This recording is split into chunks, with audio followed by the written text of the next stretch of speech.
Damn. Ooh.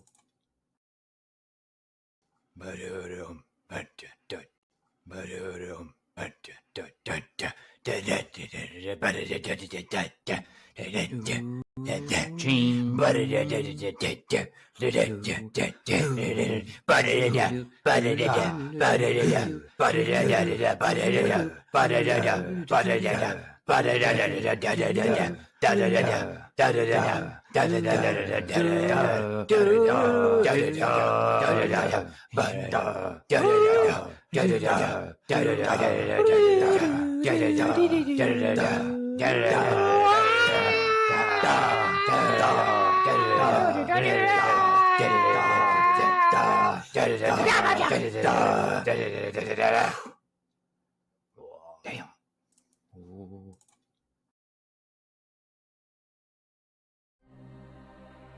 Sing in me muse, and through me tell the story of those people skilled in all ways of contending. The Dragonlords, harried by fate and prophecy, sing of the cities they saw, of the minds they learned of distant peoples, and weathering many bitter nights and days deep in their hearts, while they fought to save their homes and lives of all Thyleans. Of these adventurers, muse, most sacred of daughters, tell us in our time, lift the great song again. Hello everybody, I hope you enjoyed our little intro. That's a little bit late for April Fools, but we do enjoy bringing it out in the spirit of things. But as that really cool title showed off, this is Oathsworn, Odyssey the Dragonlords, here on Neon Lights Roleplay. We're super excited to have you here again. We hope you've had a great little break and haven't missed us too much. I know I've missed us. So, that being all said, we left our heroes in a pretty precarious position last time, so I think we might as well jump right into the introductions to get this going, because I've got an intrepid group of storytellers here around our proverbial campfire, and I cannot wait for them to tell you who they are, who they're playing tonight, what path that character walks. And we'll just get right into it, so no fun facts or anything needed thinking up. Of course, starting with the first person to ever start these sequences thus far, except the times when he's been gone, Comrade Crash. Hey. Yeah, Comrade Crash. My character's name is Leo Dracos, the human paladin, Oath of the Dragonlord, and he walks the path of the Vanished One. And up next is Chrissy Grits.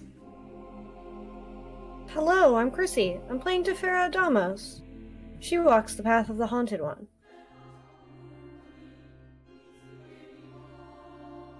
All right, it's over to me. I thought there was going to be more of the meme, but there was no meme. Of course. There was just an awkward silence. It's fine.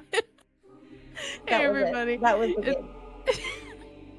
Hey, everybody. It's me, Sir Heckalot. You know, I'm here. I'm on your screen. And as per usual, I'm back with Calliope, the Siren College of Epic Poetry Bard, who walks the path of the Dragon Slayer. So I guess we're just not, we don't have any fluff, so we're going over to Tony.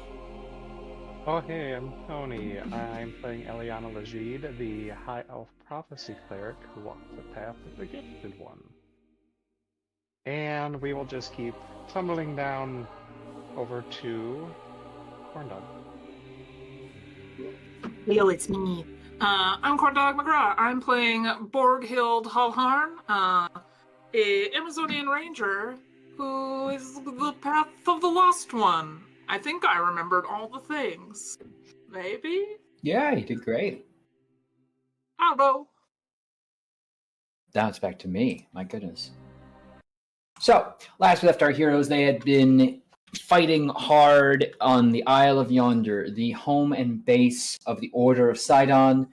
And I'm throwing a lot of words and definitions at you. So, if none of that makes sense, probably jump back 2 episodes to get a full view of the scenario, because we're going to dive right in where we left off. We are in the middle of combat at the fortress. Some of our heroes have crossed the walls already or are making their way around, but we're going to kick off right at the top of the order, just like we ended off with Borghild Halharn. You have an enemy below you who is looking injured but still sturdy as of this point. So it's on you to amend that man's situation.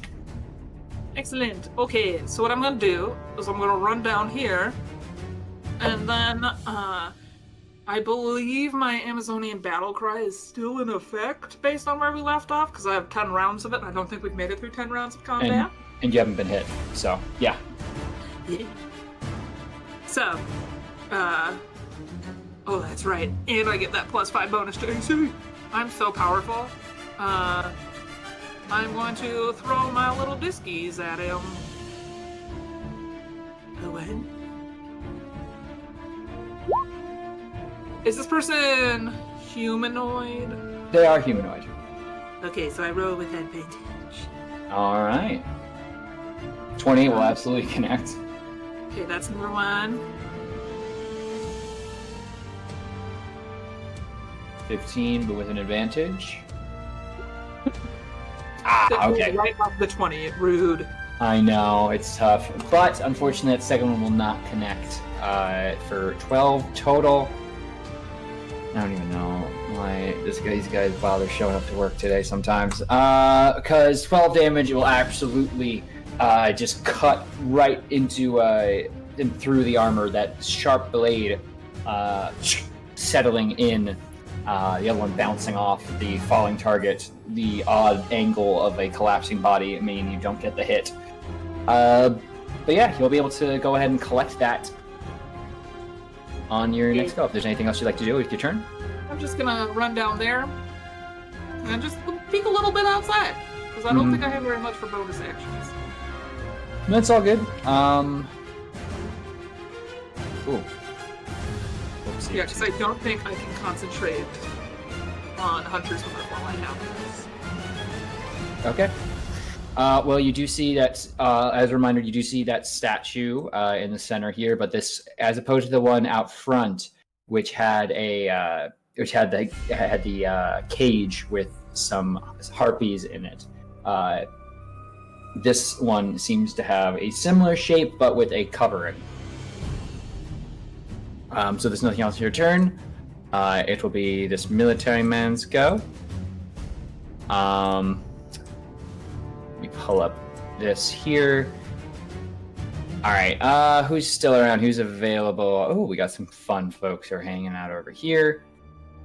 And y'all are in just enough range to find yourselves attacked. He's going to chuck a javelin at Defera. 21. I'm assuming 21 is going to hit on Defera. Yeah, I forgot where I was unmuting. I just clicked a lot of shit, so You're if good. I messed up on the sound, my apologies. Yeah, that definitely hits. Don't worry. So you're going to take 8 piercing damage. Though he did see some folks coming around, so he's going to take his turn to kind of form up here. That's going to be him, though, as he doesn't have anything else. Defera, you may retort. Yeah, so she's going to move, but can you refresh my memory what this blue circle is on the screen? That's around? silence spell. Okay, it's still up. Is Yeah. it still... Oh, there's Oh, harpies still in the cage, trying to get you to hear their sweet, sweet songs. No. Check. Okay. Yeah, so if you're going to cast Follow them on something, just Spotify. make sure you look at the components, because if it has verbal, you can't cast it in there. No, she's not going to do much this turn. Okay. She's just trying to move. I just wanted to make sure I wasn't walking to somebody's, like, fucking spirit guardians or something. We didn't, like, establish any of that previously, and I wasn't identified as a friendly. I didn't want to die, okay? She's actually just going to, silently, obviously, move towards where all of the action is happening. But she wants to get a good eye on the statues first. Like, she's trying to like, parse out what's happening with these statues. But kind of keeping a wider berth, because she does not necessarily want to get, like, you know, stomped on, snatched up, I don't know, whatever. Thrown in a cage with a bunch of harpies? Fuck. Literally, whatever. That's fair. Well, why don't you move where you're going to move, and I can tell you as you're moving around, what happens? Just kind of chart your movement. Okay. So far, nothing's happening. Just as far as you can go. Yes. Okay. If that's the case, then the stone golem that was that statue is going to swing down and try and smack your face. I had a feeling that was happening. Yeah. Okay, that's going to be a 14 to hit. That will, thankfully, not hit. Well, let's try again. All right. Natural 1. All right, this one's a little rusty, but as the statue comes alive, your wary eye gives you the advantage to step out of the way, as its feet seem rooted in place. It can't move itself, but it swings big, stony hands down at you, cracking the ground and earth. But yeah, thus far, no other issues. The Geigen's turn. Well, the Geigens actually have their sheet up here, so I don't have to go searching for anything. How far are you? Is its literal short-sightedness going to be a problem here? Nope, you are within sight. That's poor depth perception will not be impacted. So he's going to crack off 2 javelin attacks down at you, Tefera. A 12 and 11. Gosh. I don't know take what a you're. really few big deep breaths and make sure that she is staring intensely at Calliope, who she knows is was also on the other side near where she was. Not saying any words, but motioning obviously to the chaos that has ensued, so that she avoids it accordingly. You just have that kind of like almost comical amount of weaponry just strewn around you. It's just like, how the fuck am I still alive? Correct. But do I have any other living Geigens? Nope. Cool. Soldiers' turns. These 2 are going to move up to engage the Cyclopean friend here. These 2 are going to get in formation. And this one will try and chuck a spear. So let's start with the one throwing a spear at Calliope. Javelin at Calliope for 18 to hit. Damn it, that hits. That'll be 7 piercing. Okay. Shouldn't be enough to proc your lose concentration on, but oh yeah. Well, we'll see. I have to roll above a 10, and sometimes that is a tall order for me. Oh no! I have inspiration. I have DM inspiration on my character sheet. okay, good. Okay, how do you roll? Is it a d6 or a reroll? Oh, I'd reroll. Okay. Well, that might actually be worse for me.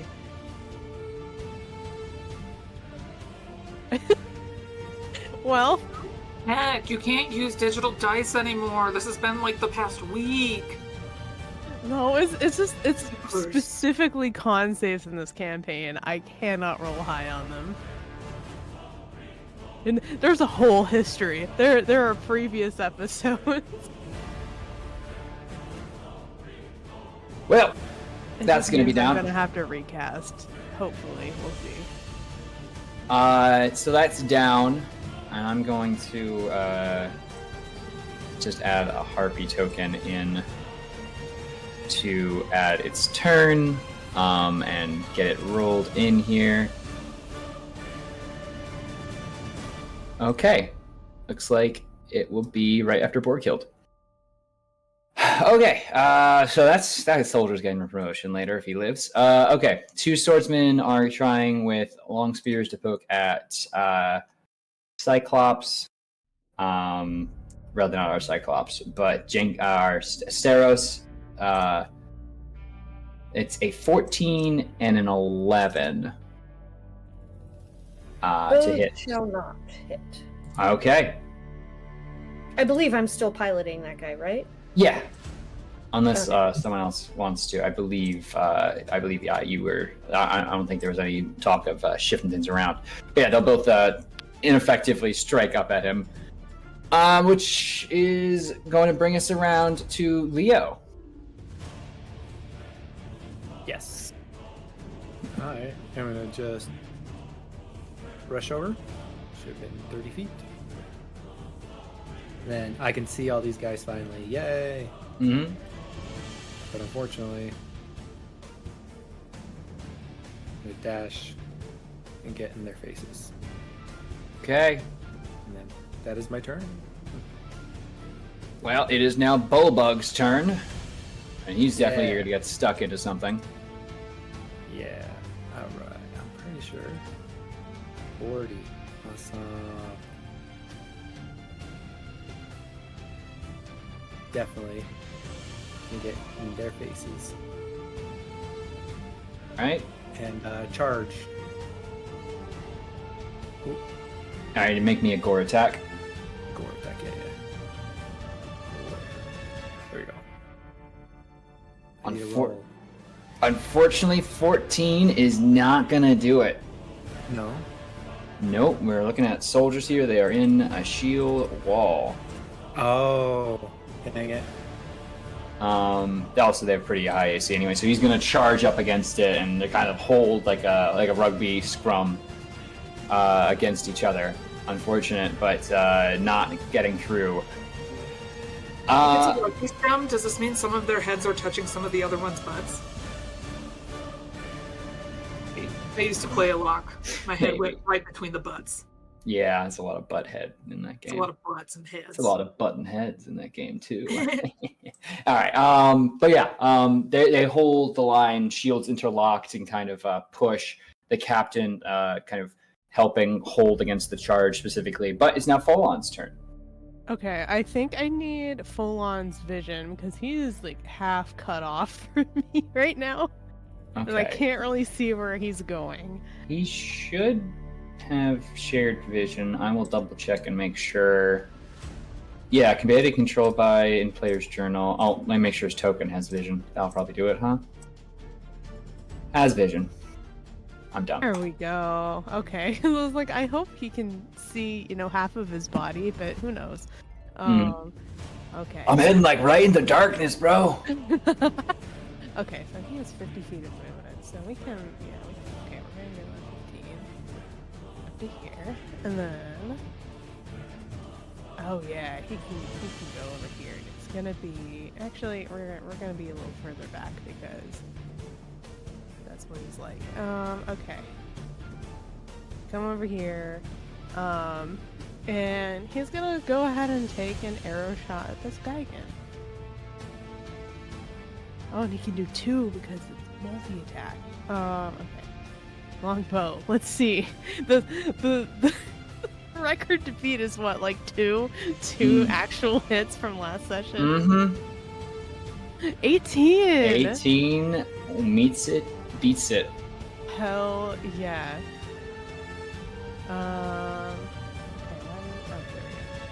Okay, that's for 7 piercing. So it's on the Geigen, right? Or yeah, the Geigen. Alright. And then longbow number 2. Natural 1. Let's go. Well, we already are halfway to breaking the record. We're halfway. We're living on a prayer. Mm-hmm.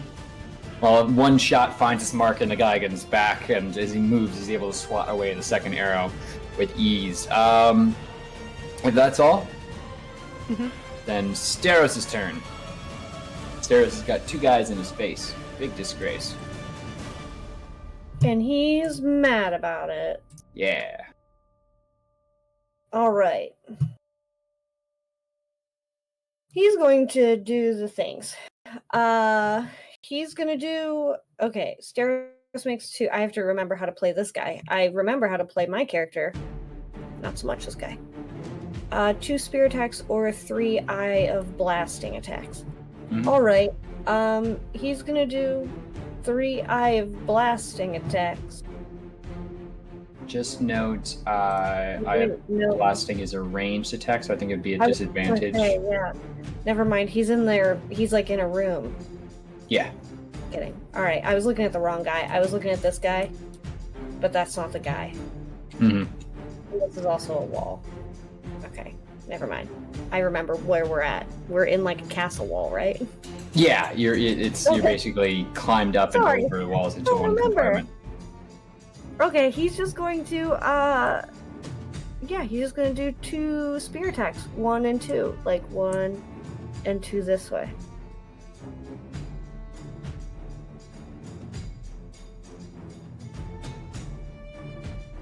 An 18 and a 17. So the 18 will hit. Unfortunately, that 17 would normally hit, but with the commander reminding them all to keep their shields up and giving active commands, even around the corner, they'll let me clarify. I give us one. Well, if they're using a shield, yeah. So that will be 1 hit, Okay. and that was the guy on the right. Yes. Okay. Roll me some damage. Wait, no, left. I Hmm. guess it doesn't matter. Either All right. one. You do Matters the. not. We'll see what you roll, and if it kills one, no. But just click the attack button to generate the.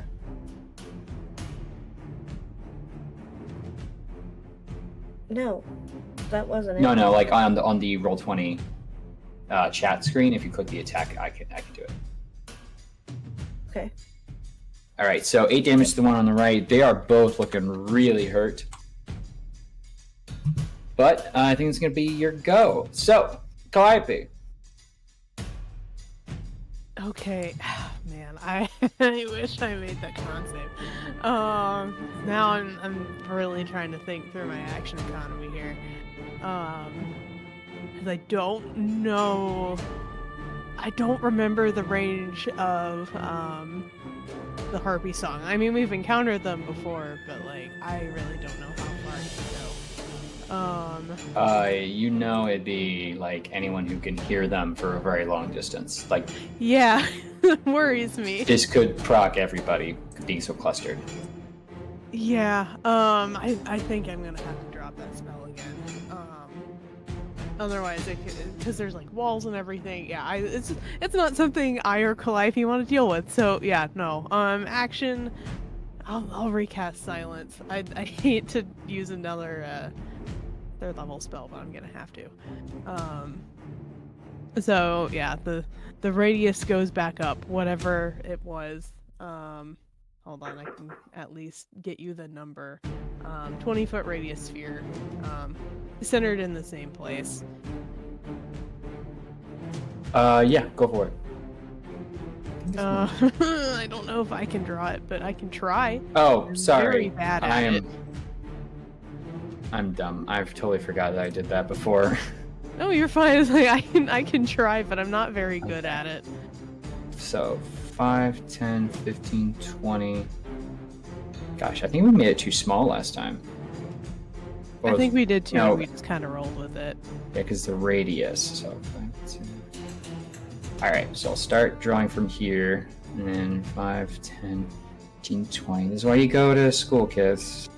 Geometry is important. Like that, I think. Yeah. There you go. It'll catch a bit more. Cool. Cool. Put that on the map layer so no one accidentally clicks it. By someone, I mean me. Yeah, because then it made it impossible for me to be able to take a dash to run in there. So I'm just gonna have to work my magic and be able to get over there. So I guess for the time being, for this turn, I'm going to try to use this statue, like, be kind of like the line of that one particular soldier. Like, will hopefully be a little bit obscured if I go this way. I'll at least be a little bit closer. So yeah, 30. Okay. Yeah, I'll go over here. The line of sight's a little bit different now. Hopefully the commotion of this statue will help that a little bit. I gotcha. All right, Eliana Legit. Yeah. I need more levels, Turk. I need a specific spell. Oh, I'm so I don't sorry. remember You know, what we'll they are work anymore. on that. We're really, I promise, we're really close to leveling out. Oh, good. We should be. This is really hampering my ability to get it done.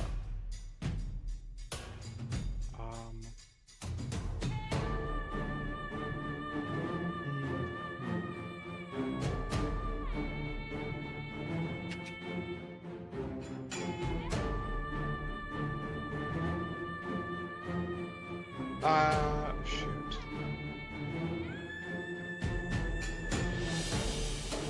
Got a lot of spells left. This is shit.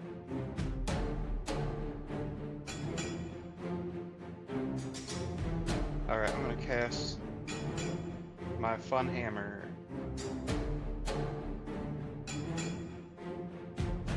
Because why not? Oh, cool. Where do you want it? Hanging out in the mosh pit over Right here. in the middle. That's Yeah. where all my guys are. It's fine, it misses anyway, it only rolled a 10. Oh, well, okay then. Well, better luck next time, I guess. And then I'm gonna dash up here as my regular action. All right. Top of the round, Borghild. I'm so glad that these guys came out. Yeah. Come out here too. And I'm gonna send my little destinies over to them. Dee. Are they also humanoids? Yes. Everybody's real small on my computer, so I can't see. Yeah, these are just more soldiers. So 28 will absolutely connect on the first one, and an 18 will absolutely connect on the second. These guys haven't been buffed up by a captain, so No captain for you. roll me some damage. All right, 10 and a 9. Wait, so they have to. Right here. If I recall, your thing bounces. I need a what's it called? Thing. Oh, is that why they knocked? It would be loud upstairs. That would make sense. Anyway, I'm trying to remember. It's a dexterity save from this guy. Yeah. Yes. Okay. Dex Yeah. save coming in. 5. Okay. So That fails. So he also takes the explodies? yes. Or I not the mean, explodies. He takes the 10. Because it's each 1d6. does they take the same amount of damage as your first target. Yeah.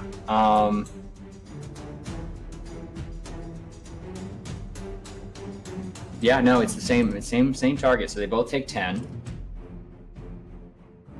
which is not good for me. And then you hit for 9. Mm-hmm. All right, let's see if we can make a second one. As these just bounce, I rolled a 4. Wow. Okay. That's what I get for being giggly about hecklers and concentration, because these guys are both dead. As soon as they get oxygen, see daylight and then die, just like Can I real. sneak up to here? And by sneak, I mean probably walk with like a super proud chest and very gregariously in the sunlight. I want to just sneak a little peeky up the thing that's hanging over this and see if there are more harpies inside of it. You know what? I have a question for you. Mm-hmm. Does a 22 hit? Hit me? Yeah. Yes. Yes. Even with your +5 from being a big buff scary. Okay, well, I lied. There wasn't just one stone golem. There were 2. Oh, shit. So Whoa. you get hit twice. For it's going to be +6. I'm good at math. 24 and 21 damage for a total of 55? 45, Yeah, sorry. I'm 45. unconscious. What? 45 damage? I'm down. Alright. I lay right here. I'm going to put you in defensive position. As you Can I get say kind that of... my owl is inbound to possibly shit a healing goodberry at me? Yes. Yeah, it'll poop a good berry right in your mouth. Perfect. It's just a little owl pellet, but it's a good berry instead. Mm-hmm. I don't know if where that's she is helping the right now, but collective she'll be imagery. inbound. I assume, I think she's back at the start, so you can kind of have, but you could have had her like flying overhead and everything, so I'll just pop next to you on your turn. So, start of your turn next time, assume good things. Harpy's gonna be singing to no effect, and then in a cage. Special super duper captain boy, has a long spear, and so he'll be getting his stabbies on with at Eliana Legide. Well, you know, he'll do one at you and one at Leo. 23 to hit against Eliana and an 11 against Leo. This is Leo. I figured. 23 on Eliana, though? Yes, Turk. This is some bullshit, as I I'm stated sorry. before. Okay, so it'd normally just be 5, but because you are within 5 feet of a buddy, he gets to add on 9 more for a total of 14 piercing damage. What the fuck? The martial advantage of these troops as they are trained to fight together allows them to exploit as he kind of pops 2 shots out from cover at you. Though that will be his full turn. And it's back to Tefera, who is in Stone Golem's space. And that Stone Golem looks ready to give you a wallop again. So you might want to Amscray. Yeah.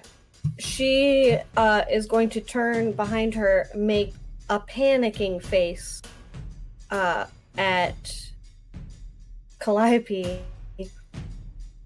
And in her mind, she's screaming loudly.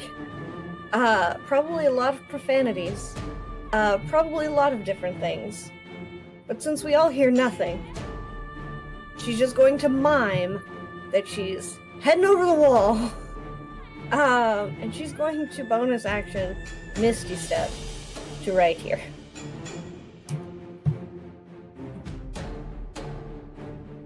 Boop.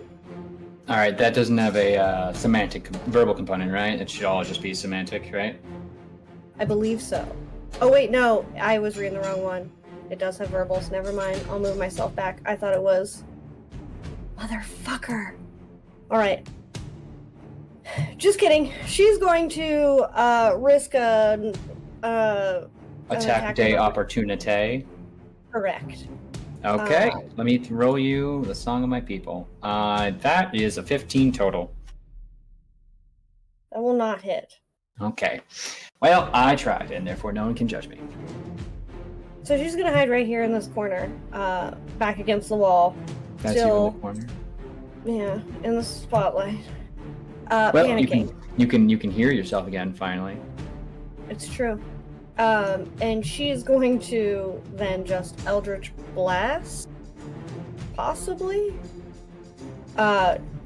She's not entirely sure if she should be attacking the Stone Golem. Feels like a bad idea to her, but also, I don't know. Would she know that it can't move, or that it looks like it's trying to move? Would she be able to tell that? It's the way it's carved. Its legs don't seem to be pronounced. Like it's kind of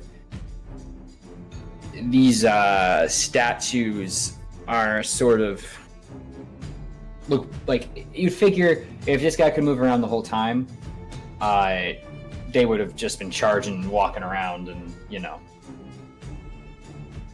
Okay, then she's not gonna attack. If it looks like it can't, if she's discerning that it looks like it can't move towards Calliope, she's not going to do anything with it. Because in her mind, it's just not necessary. And then I can see a smidge of Borghild. Let me see. Oh, wait. Nope. Nope, I don't have...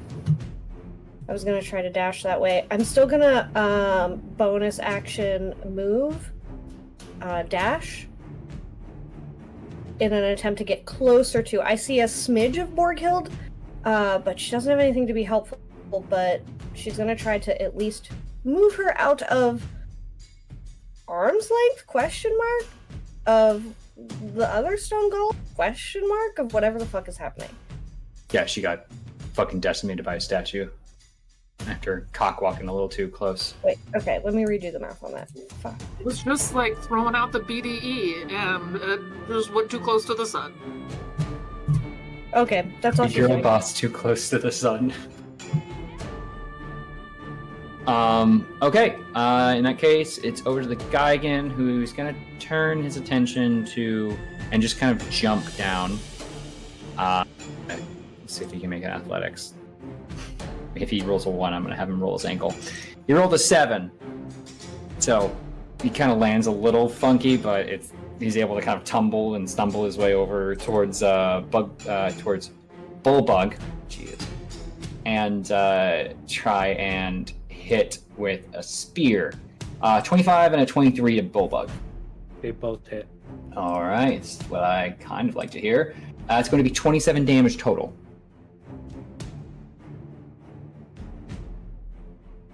How's it looking? Beat up. Okay, good to know.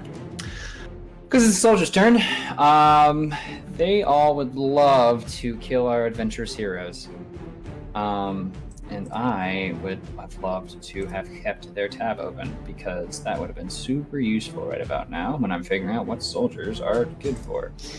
So we'll start with the one soldier who is going to try and get a shot off behind. It's basically 3/4 cover, I'll say, with the angle.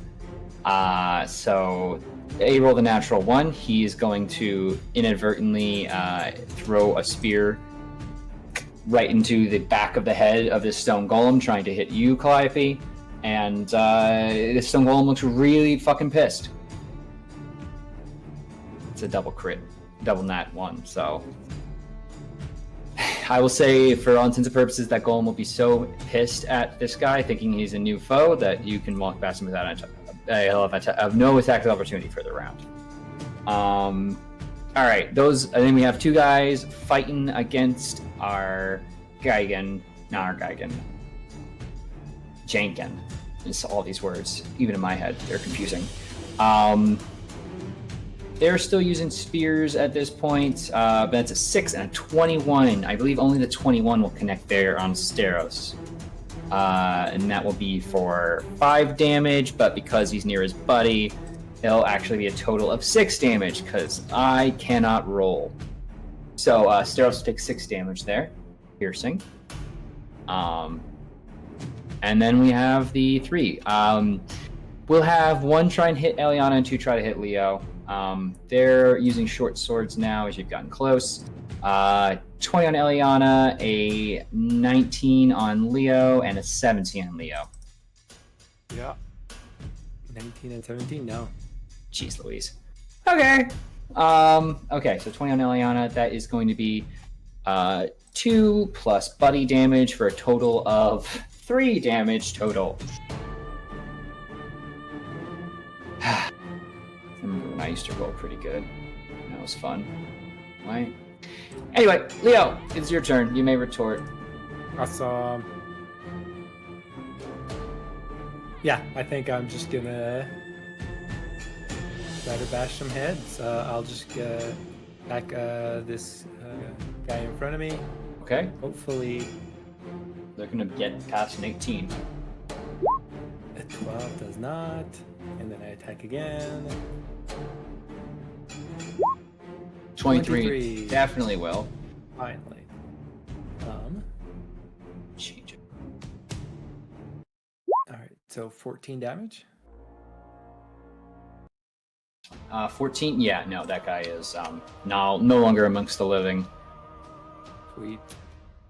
As you knock away the shield and quickly cut at an exposed part of the body, sinking deep enough that he will pass out from pain and shock.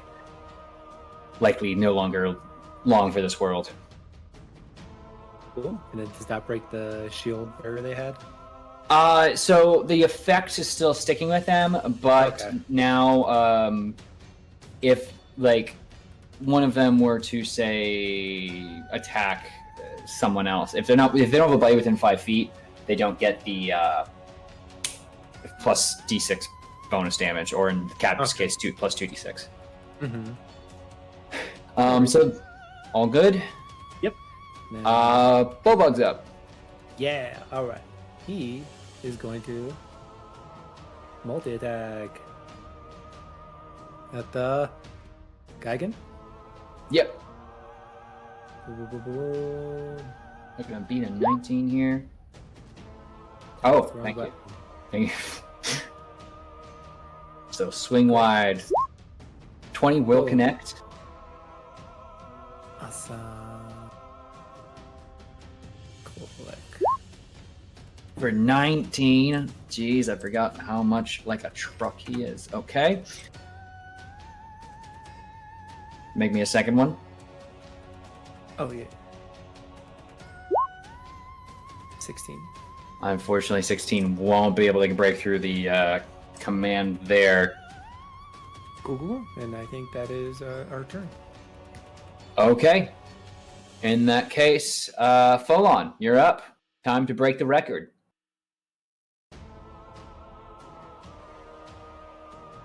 You got it, Heck? Yeah, I was trying to find my Discord amongst everything to unmute because I have a lot of things open right now. Don't worry, I totally Oh. understand. Fear. All right. Second verse, same as the first. We're gonna take 2 longbow shots at the guy again, and hopefully not get another natural one. 22 will hit, Ooh, matching the record We're matching the record for for 9. 9. All right, he's not looking great. 22 again, we broke the new record! Hey!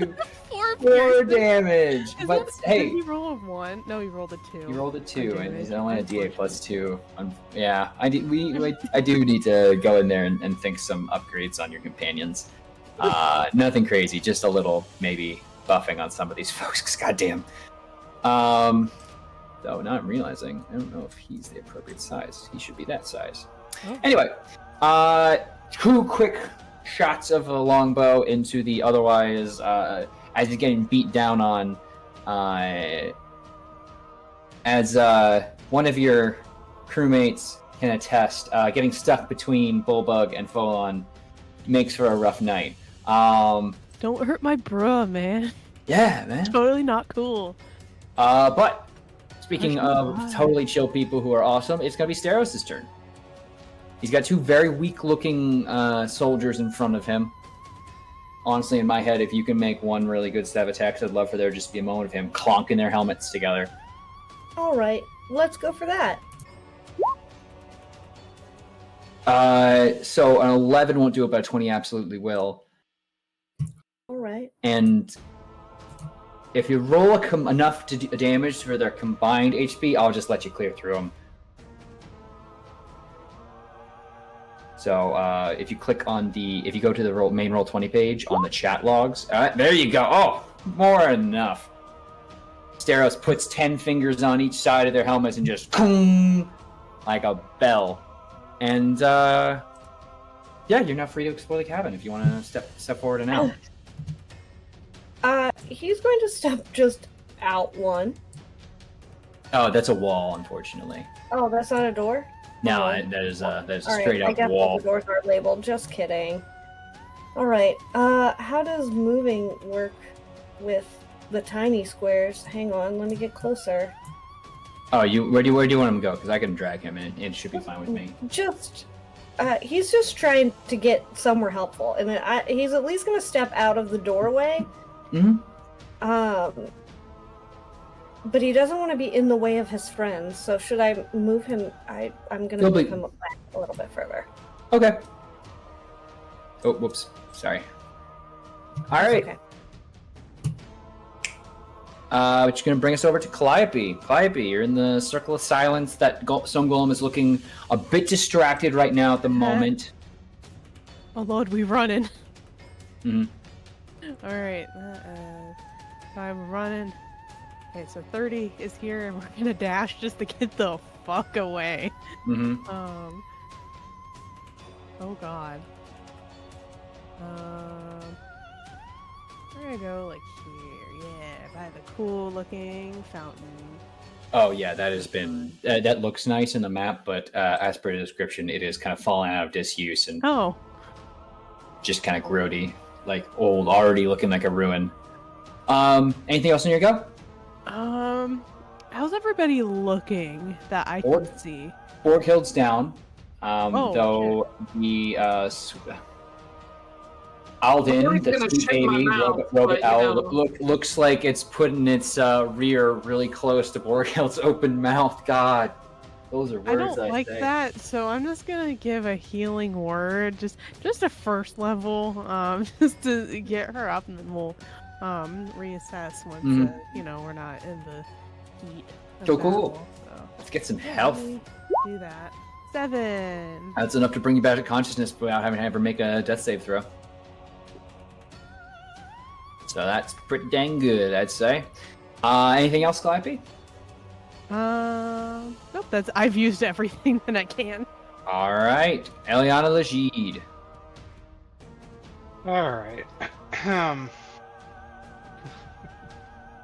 Well, let's do this on the captain, if it will go.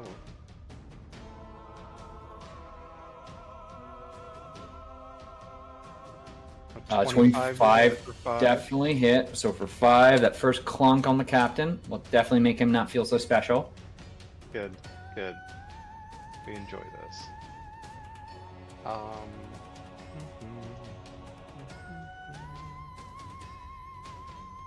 Oh no. Oh no. I just as soon as I see a radius proc on Eliana, I'm like, oh well, there goes all my guys. All right, we're looking at wisdom saves. Otherwise, 10 damage. Okay, well, Otherwise 10 damage. some of them, I think. Yeah, you want to fucking stab me? No, I How's it want feel? to say hi, and I'm going to give you another big hug with a knife. Anyway, let me see if anyone can make a save here, because it's DC 15. Gosh, Yeah. I'm getting close, but no. No one in that circle can make it. So unfortunately, they are all going to take 10. Tony, do you have any doubts that I'm a kind of benevolent GM, or that you're not, that Eliana is by any means not impressive? Because I'll tell you right now, that's going to clock out this guy. I'm literally the greatest that ever lit. As the magic expands from you, you just watch as it blasts through, and basically this guy, every single the soldier, the Geigen here are just shredded by magical force, weaving around, tearing at their very forces as they all crumple around you. Captain already looking weakened and weary. You know what's funny is going over here and having this guy do it too. You know they're not good at it. Why do you have to bully them? Because they're losers who follow a loser god. I don't know what to tell you. That's fair, but mean. He made me do a con save that, like, we know that I can't do. Yeah. So this is Look what actually you did to revenge. Calliope. She's all anxious. She had to use a second spell slot. The horror. What was that, level 1? Yeah, I'm running out of Barnog's over those. here getting literally shit on by her owl in order to survive. Okay. Spell slots I mean, don't that grow one on checked out, trees. but That's just what corn dog does. That wasn't on me. that's not on Turk. I was a stupid dug dun and did not listen to when Chrissy went like just before me, and we talked about the stone golem going. I just wasn't checked in, and then all of a sudden after I got hit by it, I was like, oh yeah, that makes sense. There was no way of knowing that the exact same looking statue was in fact not a There's statue. no way, we had to test it. There's no way that they would do the No same way. thing twice. Borghild would not have known that that was a thing that happened. She was I in the just- That is turret killing true. people. That, Yeah. that was I- a character knowledge. I was playing true to my character and You not just literally being dumb. dominated 2 dudes as they walked out, and were just like, all right, I'm gonna come check out what's over here. Boom. This is what you get for trying to look up a statue skirt. This is always what happens to me. Drapery on their face, not their peen. I don't want to see that. Anyway, it is Borghild time. You have 7 HP, so you don't have to make me a death saving throw, and you can have a good berry if you like. Yeah. I just kind of like opened my mouth like a baby bird as it just poops went in. Because 1 hit point can be real nice. Healing, another one. Be your ally's turn, but then you'll be free to roam about the cabin. I'm gonna back the fuck away from this guy though. No, Yeah. thank you. And go around the outside, like a trailer park girl.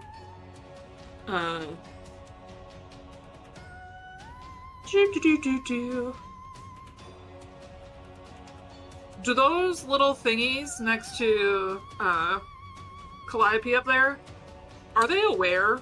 Do they appear Are sentient? they aware? Are they sentient?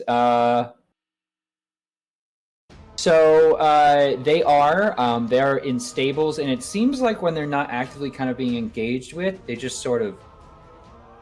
They just seem like they're just sitting there. Like it's not like an animal moving around and kind of like interacting with the world. They're just kind of. So if we just like leave them be.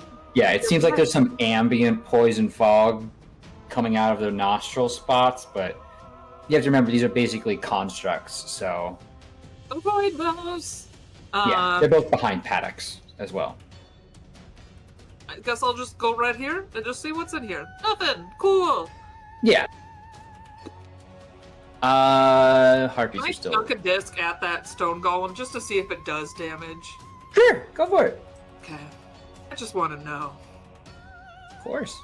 This is for science. For science. Queen and country. 17. 17 is going to be their AC. Okay. Do my end. There we go. For you 9 have? hole piercing. Do you have? Oh no, technically. Oh, so it's a Nine. plus. So it's your discs are magic, yes? Yes. Okay. So you'll get through their resistance because. That's why they come back. Because magic. Can I have a quick question about this one? Does it still have its bag on its head?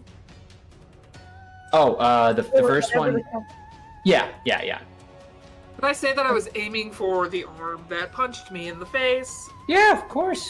Perfect. So it'll collide there, and you'll do 9 damage. It seems like it's just a small little, like, just a little chip in the armor, sort of thing. And sorry, I saw something in our Discord.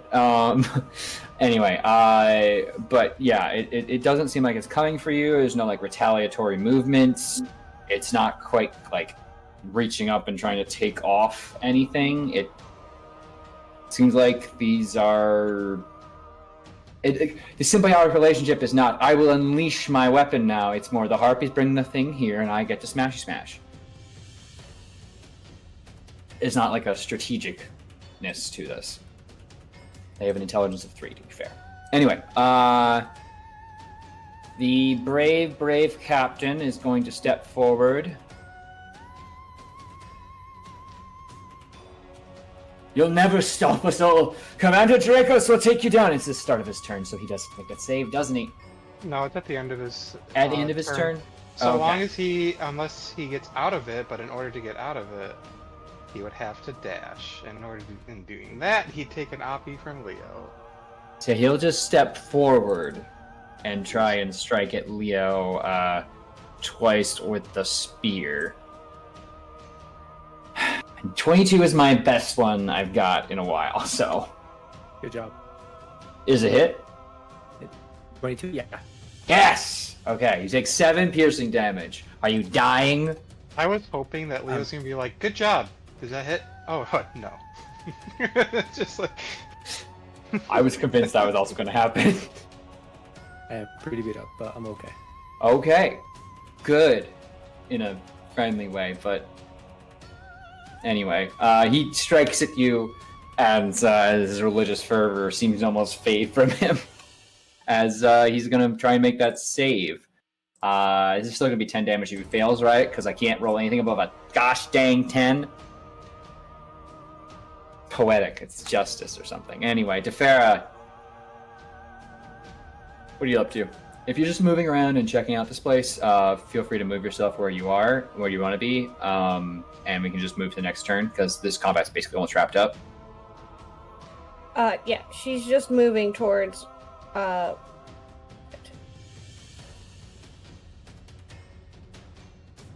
Yeah, you just go ahead over there. Sorry, I had a rest of the sentence there. Yeah. She's just moving towards.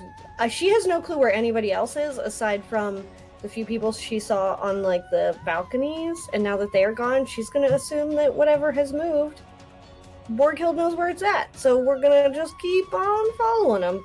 All right, Leo, you're up. There's one person left. Awesome. I'm gonna smack him.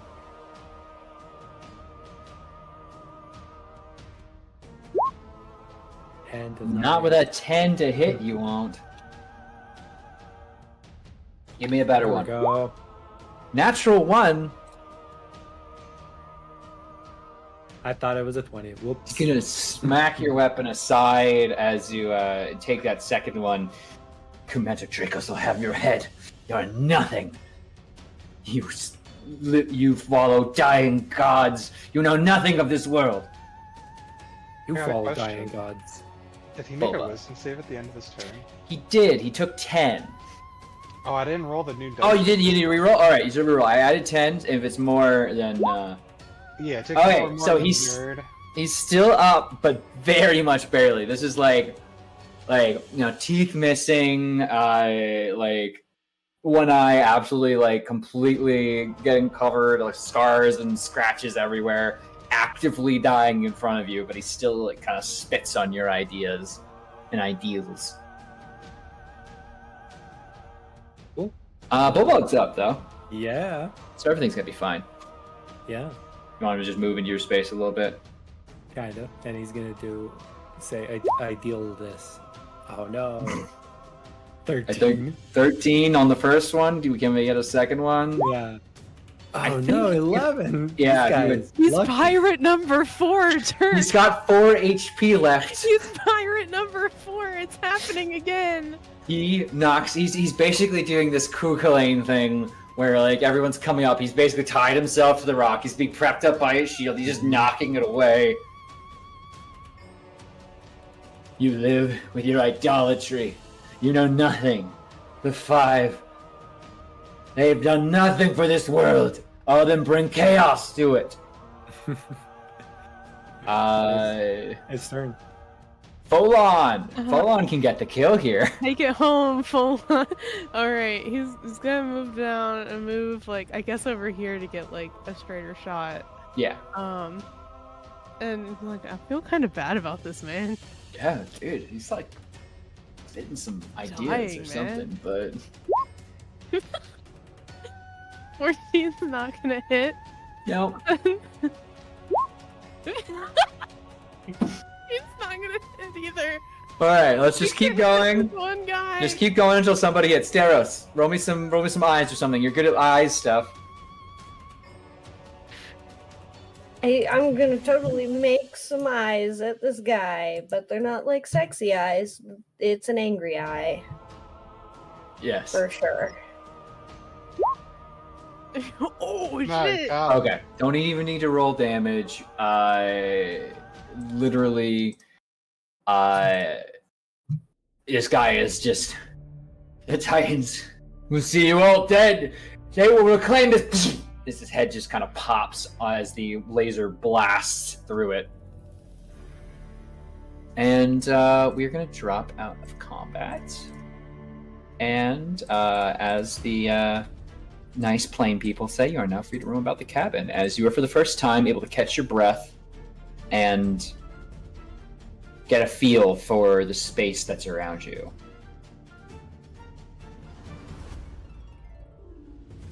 How's Okay, everyone doing? everyone sound off. I'm pretty hurt. And I then am Bulbug's pretty hurt too. I fucked up. I'm gonna pierce at these harpies. I mean, I felt better, but nothing a good meal won't fix. And then he turns around, and behind you, you do see a larger building, in the just in the short distance, to like the north on the page here. So beyond that building there, but like beyond, he kind of goes, "Oh, of course, there's more." How long do we think we have till more? Well, no one's coming to get us now. Your NPC, I'm gonna have to switch a lot of voices really quick because they're all getting firm amongst themselves because they're 3 big guys. They have ideas. Steros like, No counterattack as of yet. No. They wouldn't dare. This was their main barracks, their garrison, from the equipment I saw here. We're further within, more answers and knowledge. Perhaps we have time, but no dragons. Where is their commander? Where is their leader? Kill Do you him. think we could take like a quick, 10, 20, 30-minute pause? Just a quick time to recalibrate? I'm gonna assume y'all are kind of gathering in the space here. Yeah. That makes life easier. I think a break would be great, but we would need to find a place. Like maybe, I don't know, someone just mentioned a dragon, so I feel like maybe a place where we could just hunker down for a few, maybe. Like in these barracks that we're inside of? Hey, that might work. I I mean, think that's our best bet. We could snoop around and see if they have healing potions or something like that, if they're doing target practice or things of that nature. Perhaps they have some medical aid nearby. Also a really good idea. yeah. Should we pick a place where we know there aren't more people going to be moving? So just so Chrissy understands, this part in here is like an open air fighting ring, right? Yes. So Part here and like all of this stuff is covered. well, if you yeah. So outside right now, the area you're in is a courtyard with impressive open space. Basically, a lot of statuary here, and the fountain is broken down, and it seemed to be converted into kind of a training area. You guess with the number of people you just fought and killed, you procced an alarm. All the guards came rushing in, and they died. So you probably have a good amount of time, given the amount of people you killed in your head. That is more than enough for some guard thing here, and you don't know what that back building is. But like what's beyond here, but the fact that you're not continuously getting poured in on indicates you probably could find some reprieve. Though, how long? Difficult to say. But getting under the cover of the area here might be a good start. So any enemies flying overhead would be otherwise unable to know your location.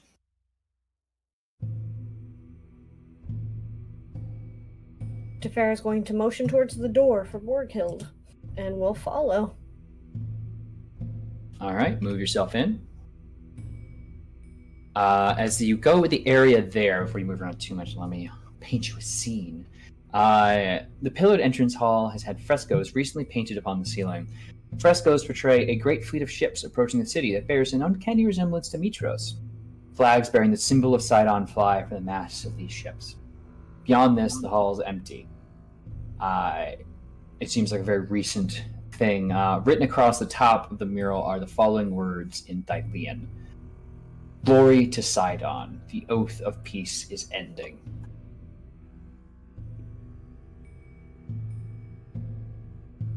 Uh-huh. So some of these doors have been actually opened. So that one was opened, and then this one also beyond. It looks like the guards that came out from this thing here kind of came through those two doors, as your best guess. But if anyone wants to open any other doors, let me know.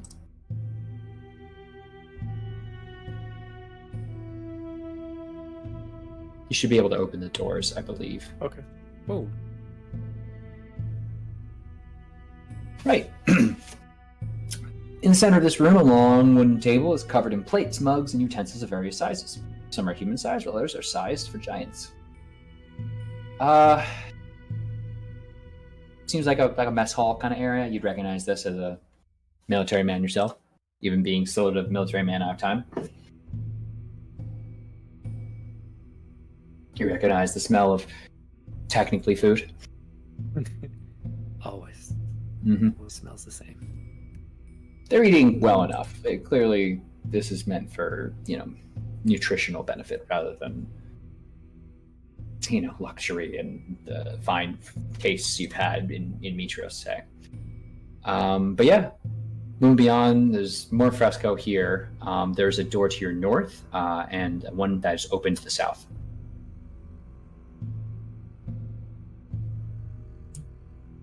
Is the space big enough for our traveling companions to join us? Yes, all the doors are large. Remember, this entire island facility was originally built by the Gigans, which are also large creatures.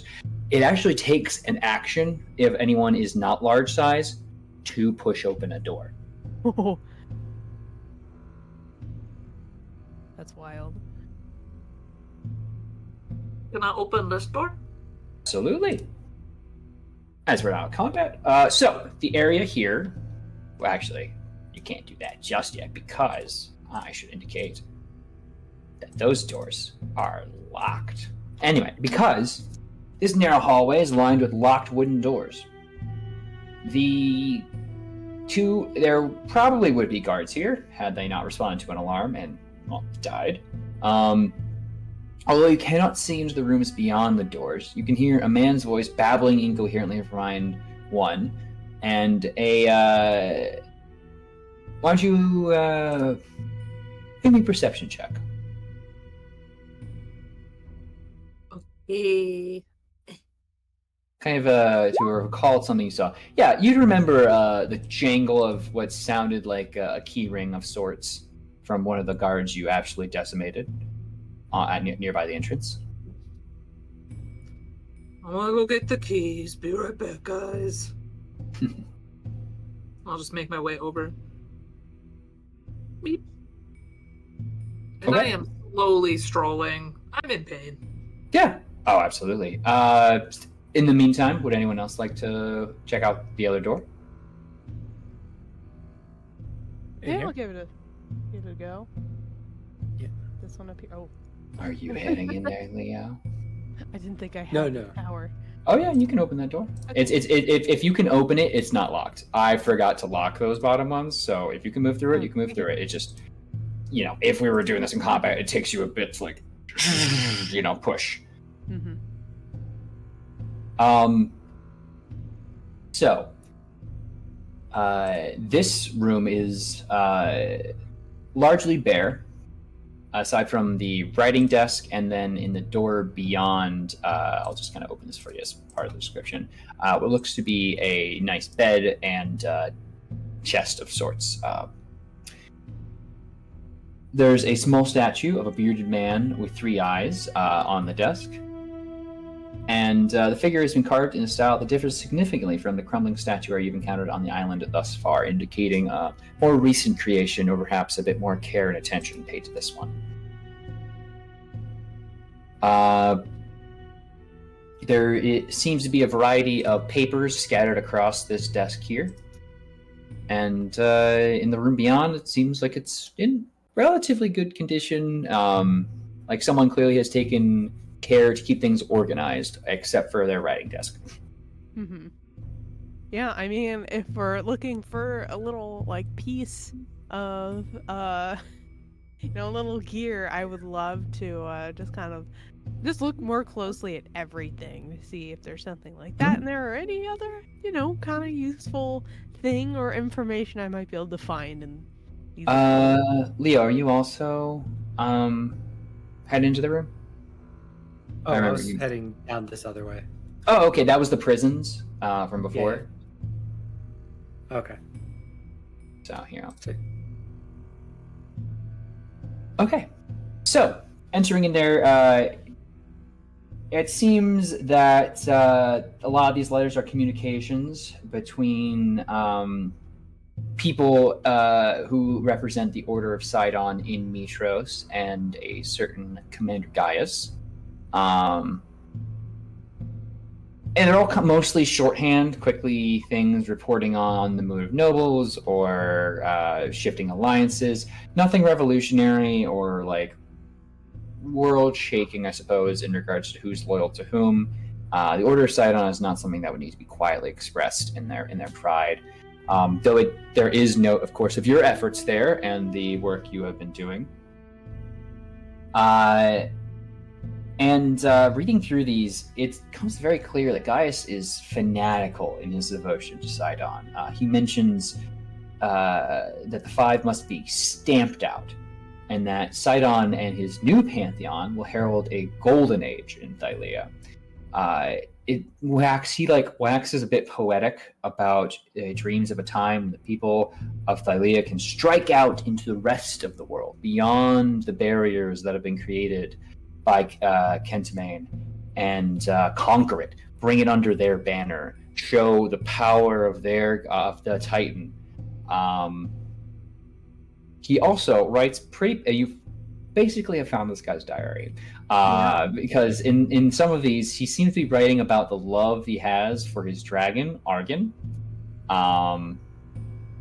Like they're bonded, but he has like clearly put a lot of emotional weight into this that he's not sure is reciprocated, and so it's a mixture of like admiration and nervousness and just like, of course we're bonded, why would I need to doubt myself, you know? And also indicating that he has recently purchased a gift for her, sapphire, that he mentions is her favorite gemstone, though he is, as noted a little bit before, she seems a bit indifferent to it, and has mentioned to him that she cannot take a human form. So he says that will complicate things, but he loves her still. Ooh, this diary just gave me a knife to use. It's gonna be great. There is also a letter that seems to have been somewhat recently sealed, addressed, or rather a scroll recently sealed, intended to apparently been sent to Praxis, addressed to Sidon, Lord of Storms himself. Well, we gotta open that. We gotta commit federal crimes. That is a crime! I cannot allow that. That is too much. I know, Okay. I gotta change my alignment now. I'm sorry. Yeah. I mean, we killed the police, so You now did- you it's time to just- take their knees. Murder I It can was let already go. chaotic, but maybe I gotta go down the other way. Alright, allow me, let me think of which one would be good here. Does this work? Yeah. Divine Sidon, Lord of all, we have received thy orders, and we seek to execute them faithfully. We are overjoyed to hear that thy fleets have been readied for the invasion. Little time remains to the accursed oath, and the simpering masses of Mitros will soon prostrate themselves at thy glorious feet, as is right and proper. We have but one concern, and that continued presence of the horned mage, Lutheria's pet. He is not to participate in our daily sacrifices, and my men do not trust him. Can he not be dismissed? Truly, it makes no sense. He seems every day to barely make a show of his own faith to the Lady of Dreams themselves, though I know little of her presence, and would never dream of insinuating anything about her powers. Give us your guidance. I need it desperately now more than ever. Thy eternal servant, Gaius Dracos. Wait, what do you mean? What do you mean? It's right But there. also, It's Gaius space Drakos. Oh no. Okay. So I have multiple questions, but first off, I didn't hear the name of the pet very well. Lutheria's pet. Argyn, Argyn, like. Okay. Interesting. Like I'll put that on the mental piece of paper. And then just kind of holding it. I don't think she'll say it like the most loudly, but like if anyone was listening, like she's not trying to like mutter this under her breath or anything. Just be like, his tongue must hurt so much from licking so many boots. Good God. And yeah, we'll see the end of the note, and it's just gonna hand the scroll to Leo. Yeah, what's up? I think you should read that. Yeah, I think Leo reads it. And is confused.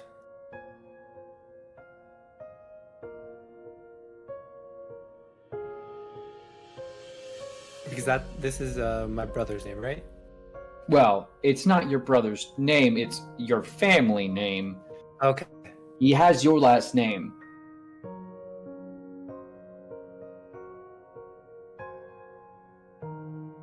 Huh.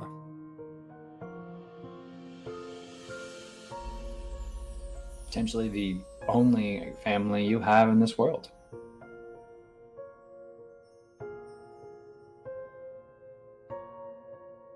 Hey, I think I have family. Kind of sad.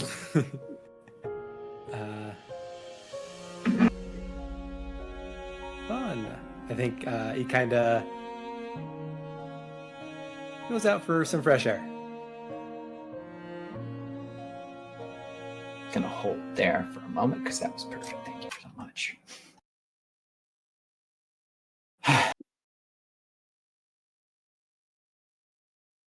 Back in the prison, for those who were checking that out, was that everyone who was it just Borghild, or are others checking out as she comes back clinking a big chain of keys? I'm gonna let the prisoners go. I'm gonna let them all out. Hear ye, jailbreak imminent. I'm in so much pain. But yeah, if any attention is drawn to that, others can join here. But you have the room, you have the keys. Do you open the first door? Yes. There's I no just one. go down and open all the doors. All right. Well, fun fact about that first room: it's empty. Perfect.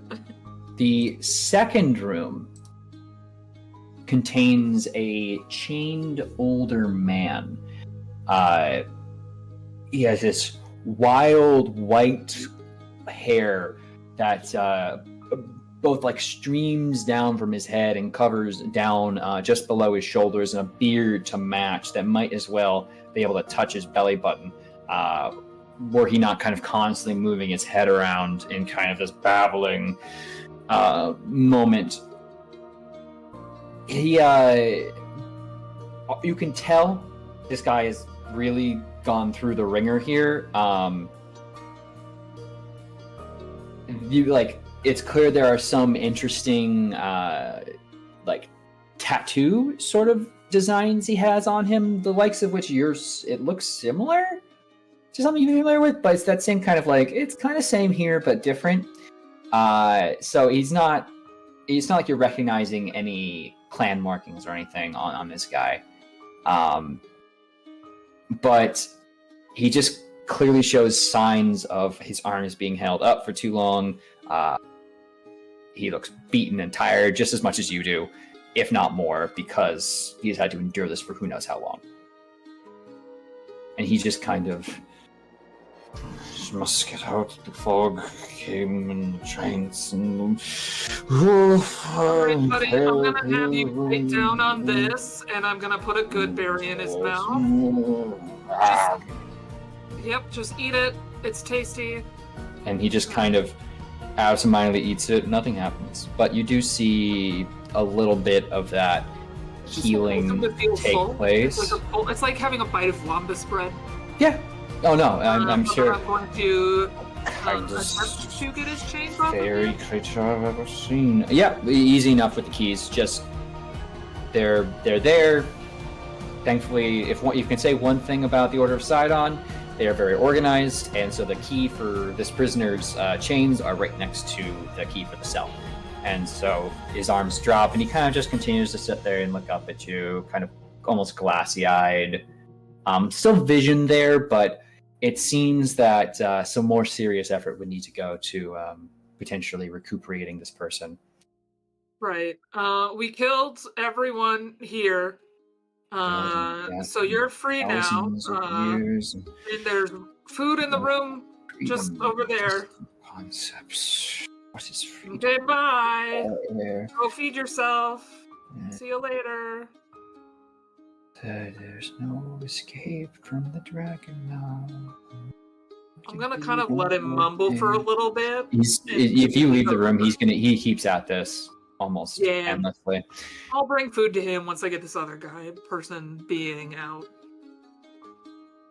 The next room you open, and you see a similar look. Obviously, a much younger man, clearly much more, well, in comparison, recently more bruised and swells. Just, please, no more. I'm really not in the mood today. I've already told you everything I could theoretically know, and I mean, even half of that was lies. Oh, yeah, I don't actually give a shit about that. Here, have a good berry. Just give you a beating. This is to make you feel like you've been eating something. Okay, I'm gonna unlock these. You're free to go. And so you put the good berry in his mouth and he okay. chews on it. So it's no poison, that's nice. And then the thing collapses. Wait, fucking Yeah, what? but everyone's dead. Whoa, we whoa, killed whoa, them. No, hold on. Well, fucking what? Well, Are just you- the ones that who are are here, you? I guess, and the You ones are- that were down on the beach. Entirely too tall and attractive to be a member of the Order of Sidon. No. And he's gonna like I don't spring know up with what this that is. immense To be amount. honest, who the fuck even is Sidon? Oh, as far as I understand, big three-eyed storm cloud man. Sure. Big and nasty. Never saw the guy myself, but apparently I've offended him with my inventions and machines and coming to this place and existing, because, God, he smells. I mean that in a very literal way. Hi! Are you letting me go, or am I, like, your prisoner Yeah, now? no, I'm not sure. Is you're that free to cussing these go. things? If you see my invention, which is an owl, robot, if it shits in your mouth, that's just another good berry. Should you need it?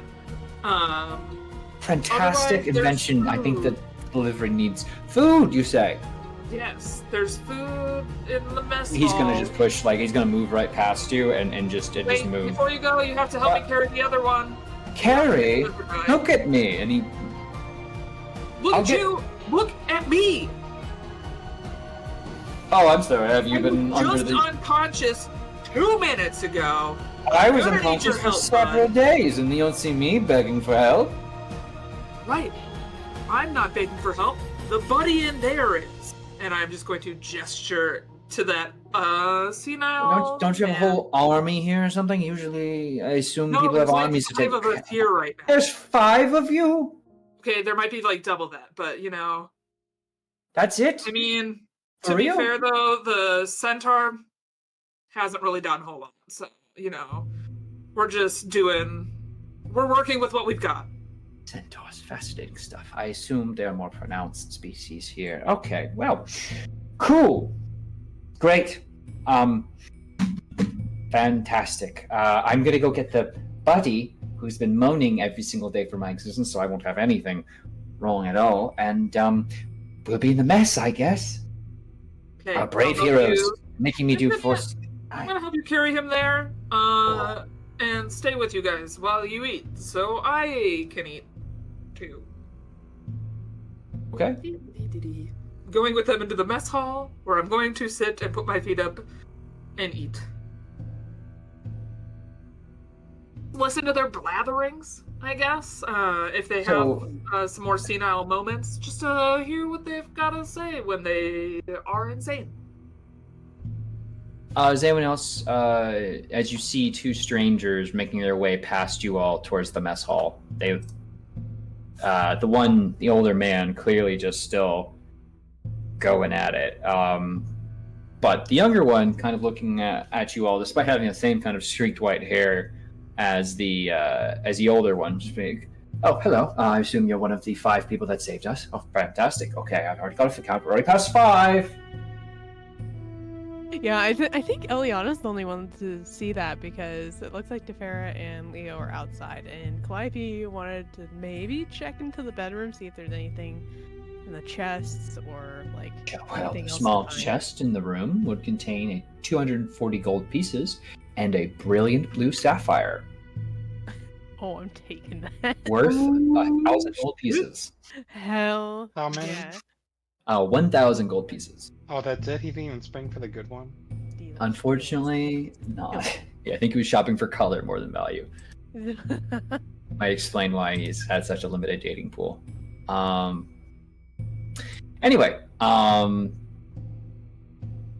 like one more thing, right before Calliope does leave that room after taking the things, she's gonna find like whatever like ink or whatever she can to like draw a mustache on the Sidon statue.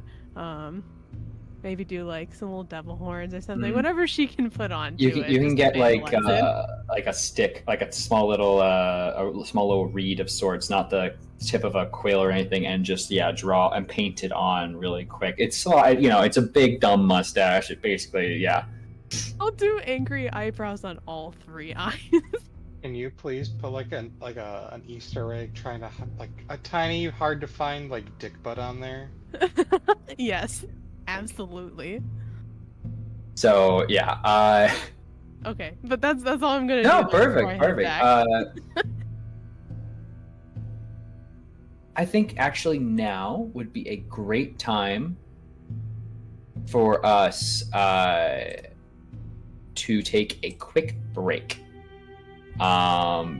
So stick with us. We will be right back, and we have a lot of things for our heroes to process and new friends to talk to, maybe, who knows, and probably some healing to do, which we will be handling in the background as well. Anyway, Michelle, if you could please take us to break.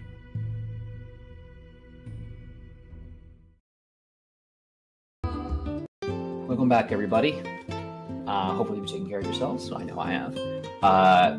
Anyway, we rejoin our heroes, and we're going to start as Leo stormed out of there, I guess walked out of there. Not didn't particularly do so in a huff, but definitely got some air. And as you stand in the courtyard, is it safe to assume that due to the positioning on roll 20 here, that Defera has moved behind you to join you? And the scene is yours. So as she sees Leo, even if he's just casually walking out, that's a little bit out of character because lots of people are doing lots of investigating, and usually he's doing that. So she's just going to quickly follow behind, come up behind him and be like, "Hey, Leo, do you need an apple for some healing? You good?" Actually, yeah, I could use an apple.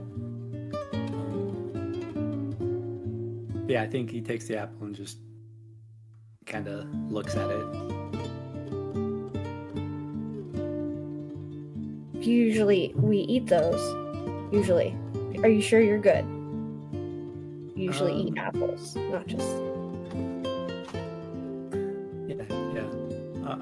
I'll eat it in a sec.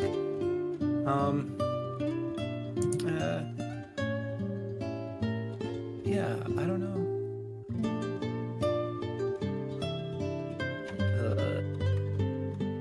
He like kind of struggles to find words of how he's feeling, and kind of like hands you sheepishly the letter. Defera will read it. As Leo is like talking. Can I get the words of what the letter said? Because I was listening, but I want to make sure I'm not understanding it incorrectly. Sure. I mean, nothing. See, the thing is, nothing really stands out to you as crazy. I mean, Sidon. It's addressed to Sidon. It mentions that there is a fleet that's ready for invasion. I feel like that might have gotten missed a bit, but perhaps expected. That there's little time in this accursed oath. The Mitros will fall at thy glorious feet, as is right and proper.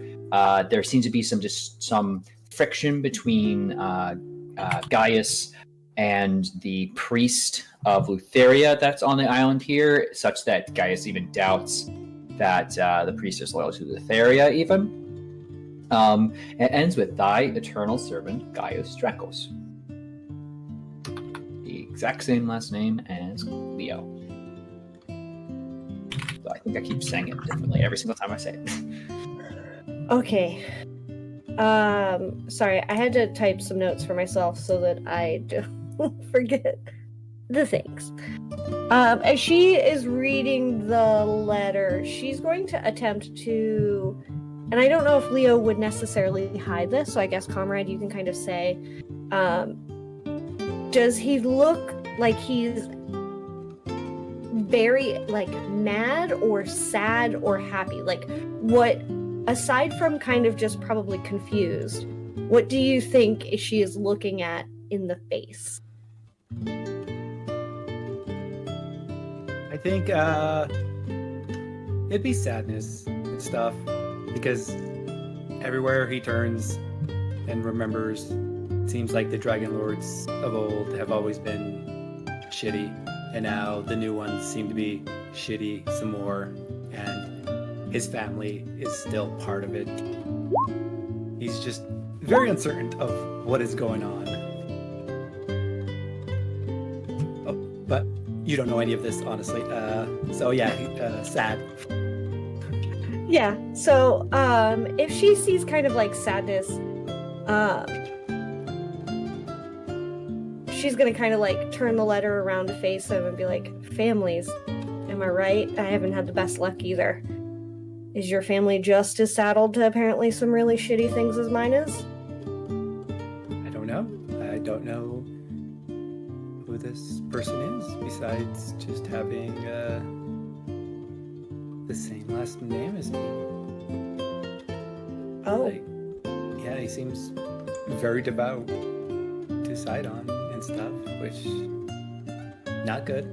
I would really hope that, you know, our family would be better than this. But what do I know? I've been missing in action for 500 years or so.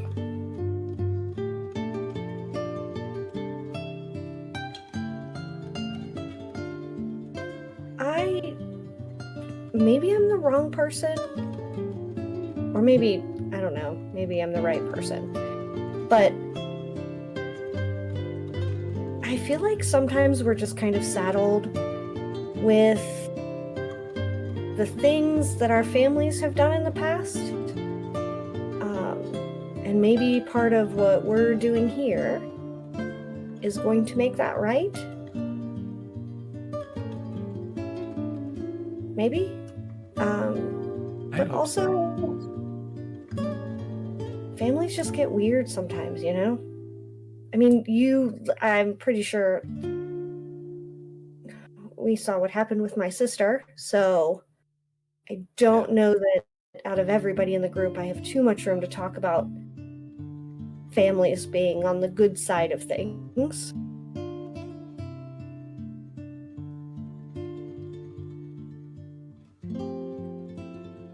But, I mean, and she's gonna kind of like crinkle the paper, and just kind of like toss it. You know, let me think about how I want to say this, Leo. All of this, like the couple of times I've died, and the traveling, and all of the things, this has somehow felt much more important than a lot of the other things that I remember.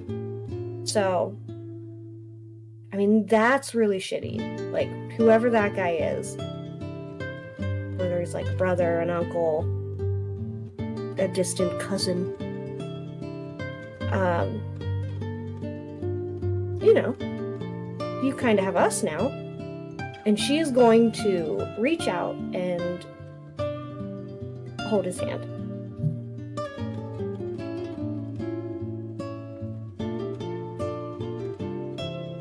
I think, he definitely takes your words in, and yeah, I guess I do have a new family. No, think, not me. I'm not family. Not you? You're not family? Okay. Right. We talked about this. It's okay. But we, like, are close. Just, I don't want to be your family. You specifically. I don't think I want to be your family. Oh. I think that hurts him. No, Okay. no, not like that. Like, I would rather be something not that. Like, you know, better than family.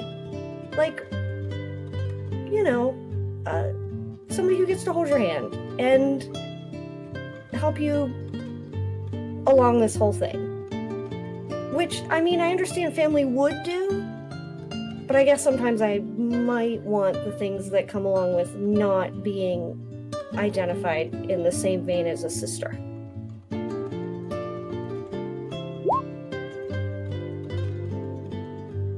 I think, yeah, it takes him a second, but then he gets it. Oh.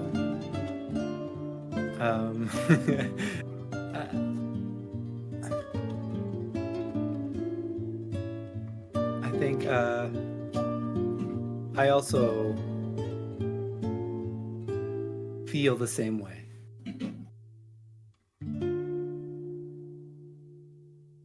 She's just going to kind of like look up at him, and you will see that there is like a level of softness probably to Defera that you've never seen before. And she's still kind of like holding onto your hand, and she'll just kind of squeeze it a little bit extra and go, okay, so you're gonna eat the apple. Hopefully that helps you feel a little bit better physically. Emotionally, what do you need now?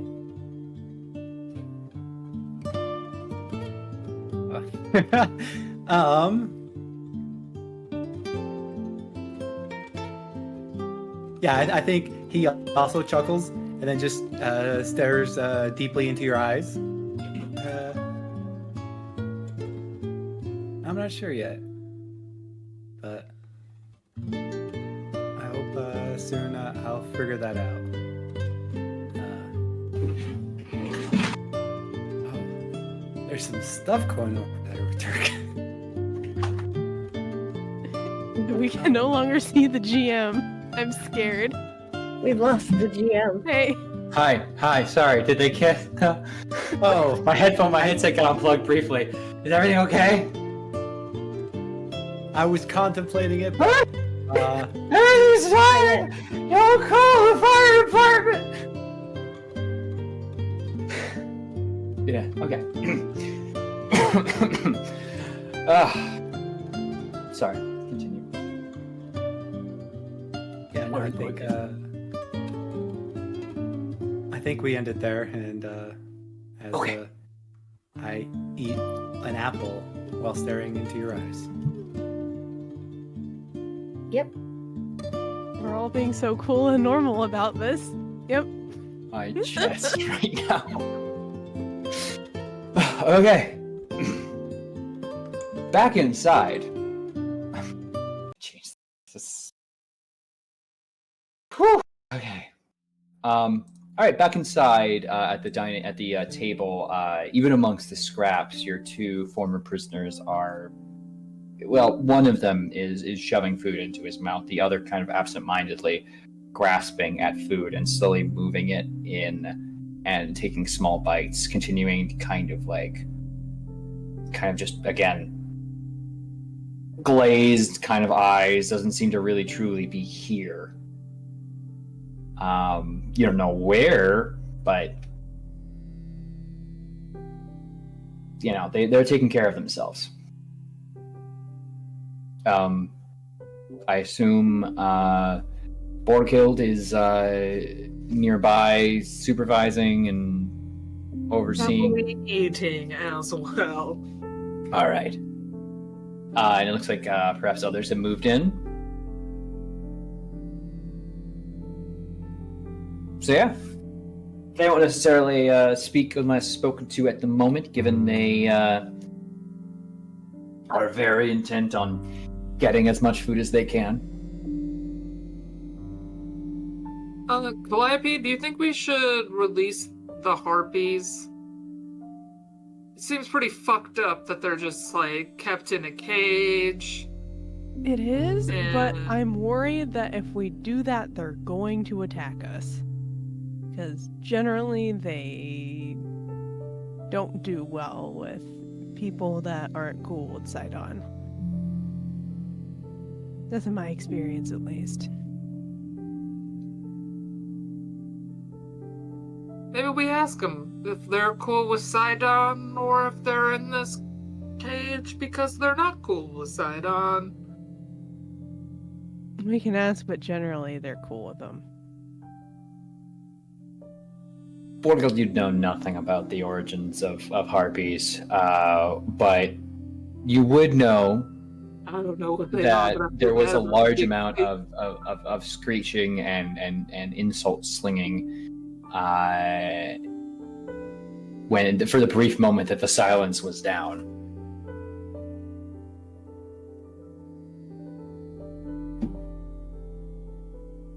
And nothing nice to say to us in the past, and I don't think that's going to change now. All right.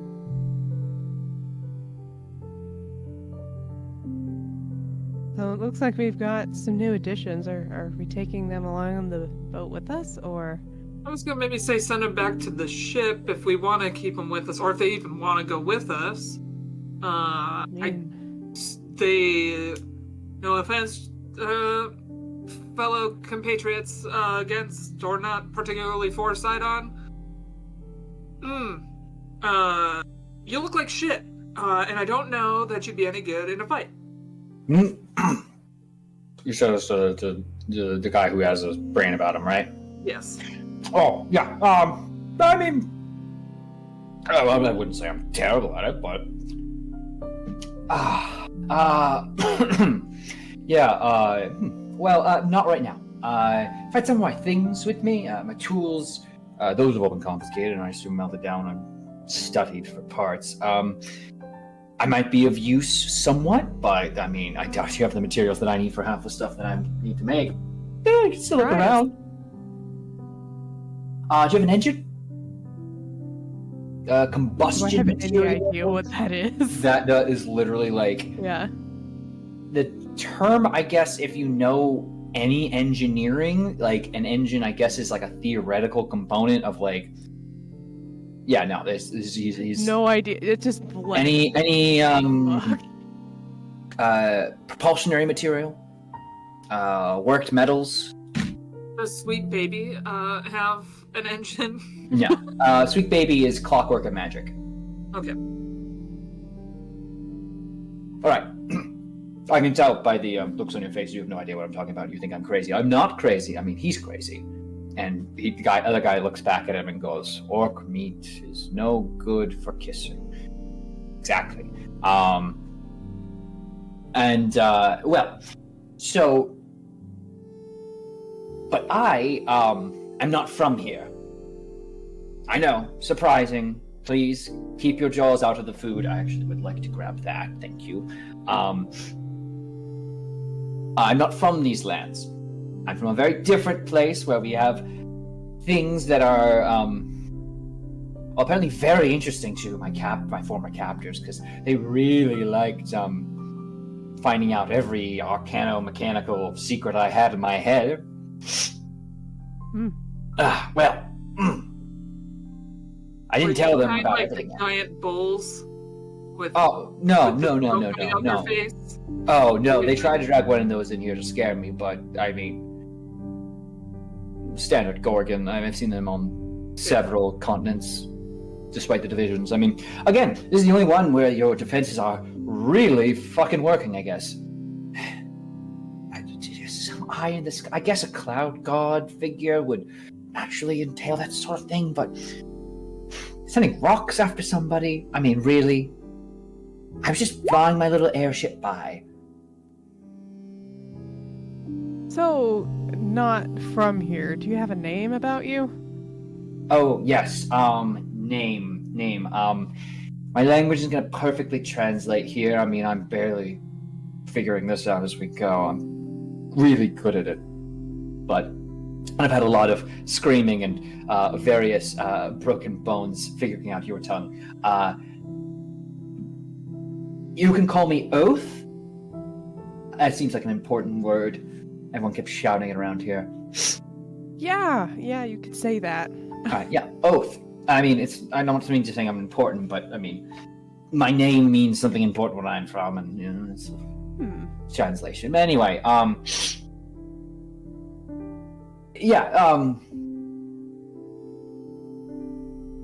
as I was saying, airship went down. Who throws eagles at people? I mean, really? Giant rocks. I guess regular sized rocks, because they're rocks. Without the K, for the record, just ROCs. I don't know. Weird. Don't suppose you're going to torture me for my secrets, right? No, Oh, okay. Goodness. I'm really tired.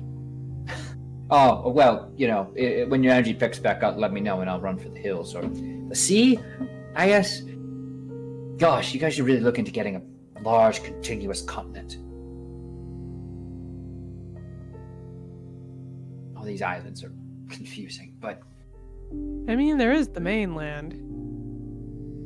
this is the kind of stuff I'd love to know. You have a mainland. Mm-hmm. That's Fantastic. where we're all from. Okay, I have like a billion No, questions. Not it. Not. Oh, from- except for you. Yeah. Sorry, Nah. you're a new addition. Where are Not at you? all. Sorry, yes, where are you from? Oh my gosh.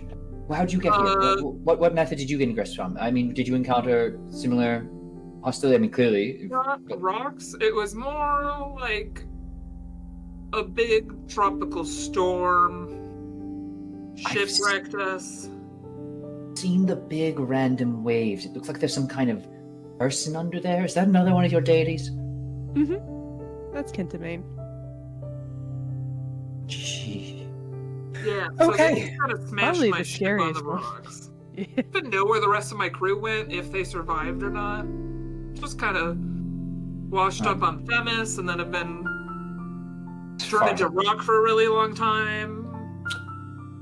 And he hears rock, and he kind of looks at you for a second to make sure you don't suddenly start sprouting a With beacon. K. Not a rock. Decay, okay. Not a rock. Okay. Just Okay. person.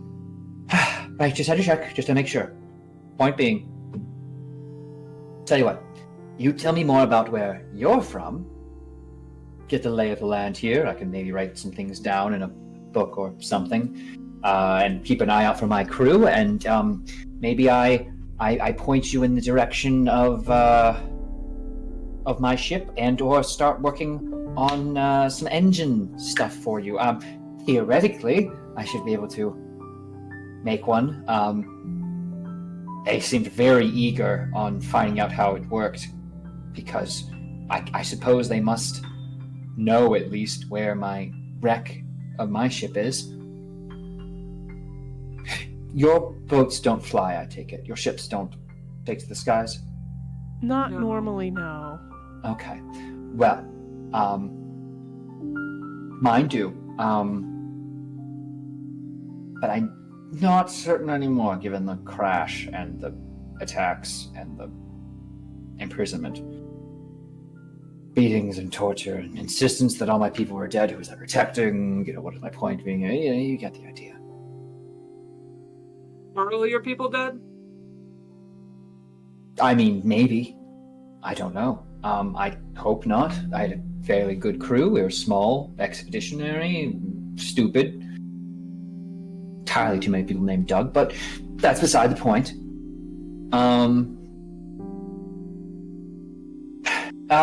And if they fell, then I'd feel terrible. Yeah, that's not good. But yes, to answer your question initially, I am no good in a fight right now. But I have information, and I'm willing to be your friend about it.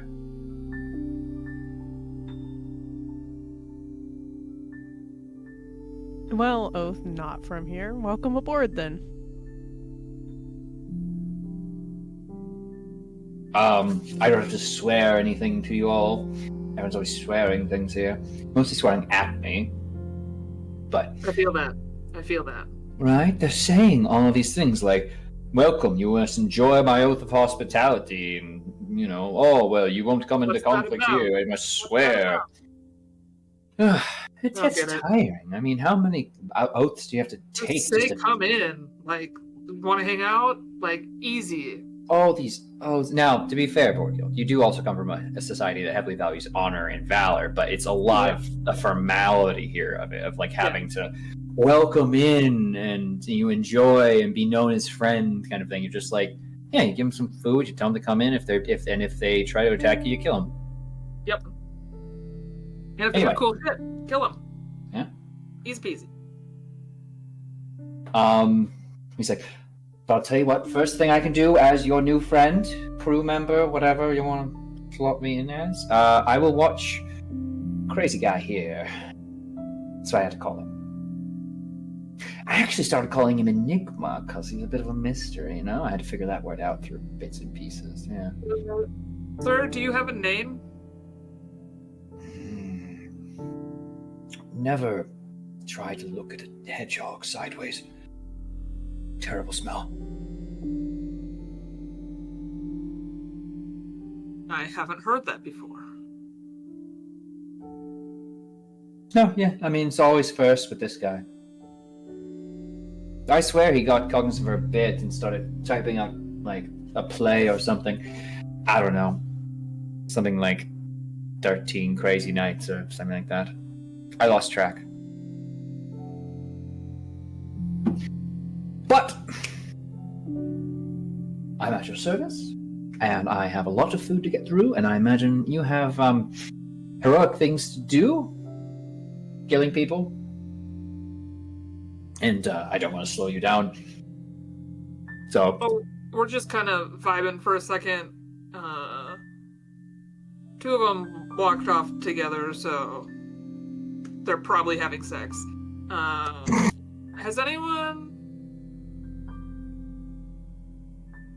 Is anyone else eating?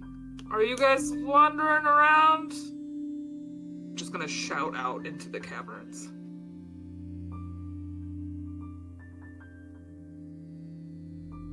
Okay. Yeah, where's Eliana? What's she doing? Where is Eliana?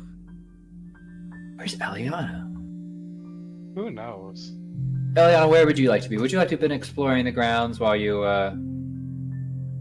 while these folks are doing things? A little bit. Kind of pacing. Yeah, well, you know, there's this area up to the north here that seems very quiet. Pretty good for pacing. When you say north, Up north on the map. So if you went outside and went up, you could have gotten out there before the this QVs fucking did. losers stuff. All right, so yeah, making your way up there, you pass by some statuary, and the high ceiling of this chamber is supported by many rows of fluted marble pillars. At the back of the chamber is a massive statue of Sidon, easily 15 feet tall, even though it's sitting upon a throne here.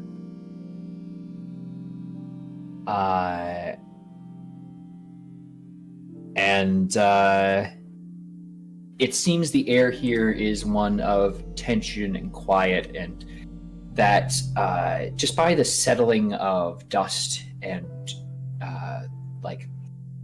it's like this area is cleaned but not frequently moved about.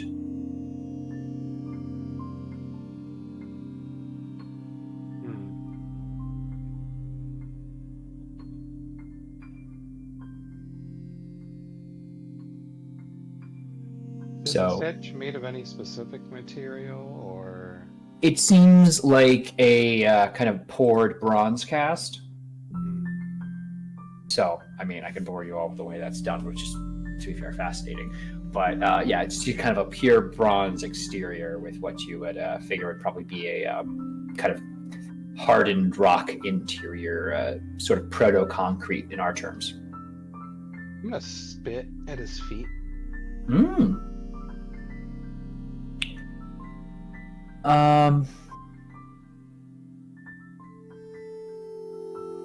Cool. Yeah. Yeah, it doesn't do anything. I just want to create some tension. It's fine. You hawk a loogie at his toesies, and nothing happens. I hate that disgrace sentence. to your kind. the air sits, the smell of incense still sits kind of around and about you as some light is present here, but this is very somber and quiet atmosphere. Oh, is there incense burning? There's like one or two little things. Oh, good. I'm gonna on the altar. specifically like lick my finger and thumb and put them out. out of nothing more than spite. Cause fuck Or this guy. should we say nothing more than spit? No, Boo. sorry. But yeah, you're basically on your own here. This quiet moment. How are you feeling? Beyond the damage.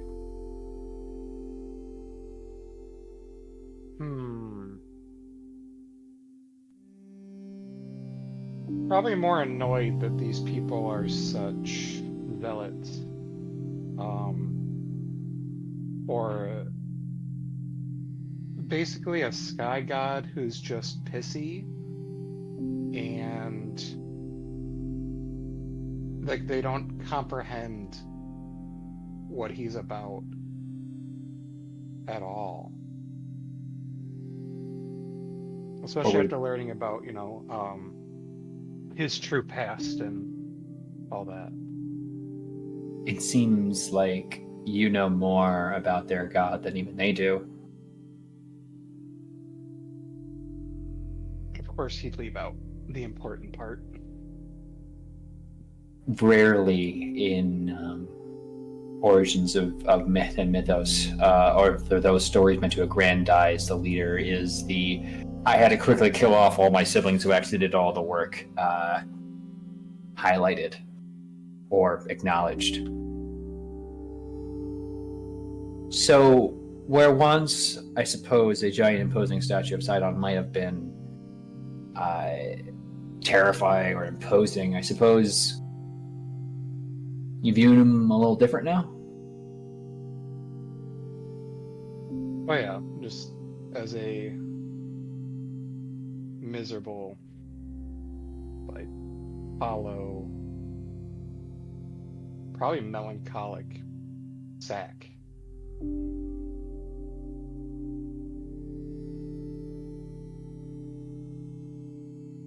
In that instance, that statue looks more and more like that of a mortal being than ever.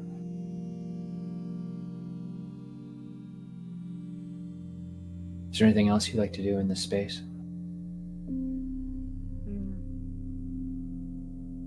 Oh. What is that?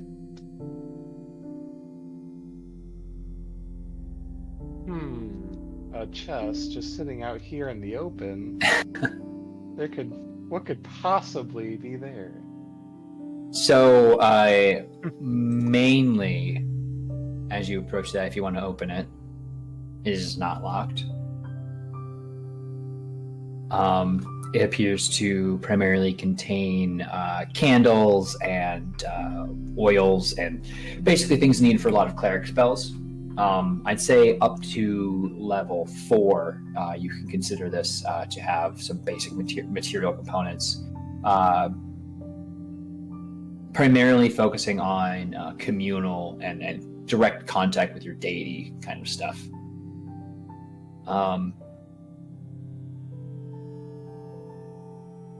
Yoink. Yeah.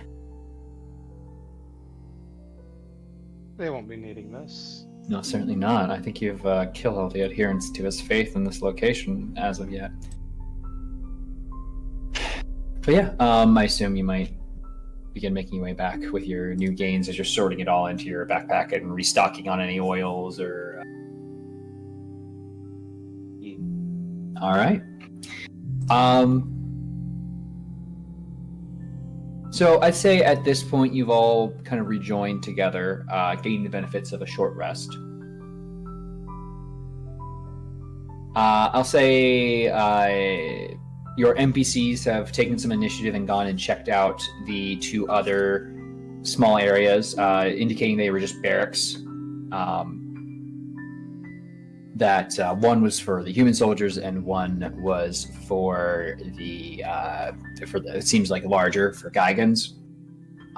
Collectively, there's 224 gold pieces and 640 silver pieces in personal items and wealth. that they were able to kind of plunder through that they earnestly offered to the group.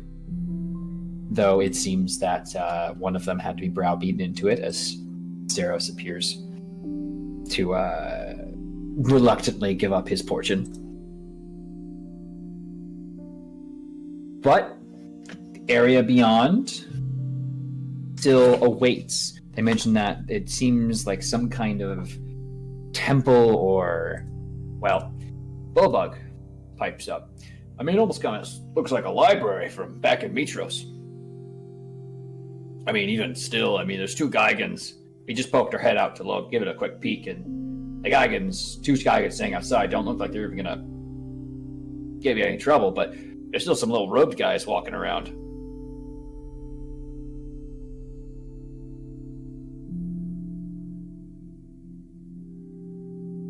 All right. That where we should go next? Maybe.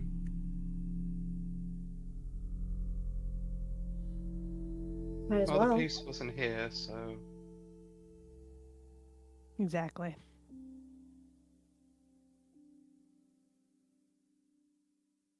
Does anyone have any preparations that they want to do? Or, we should maybe help the folks back to the boat first. Unless you all think you can make it.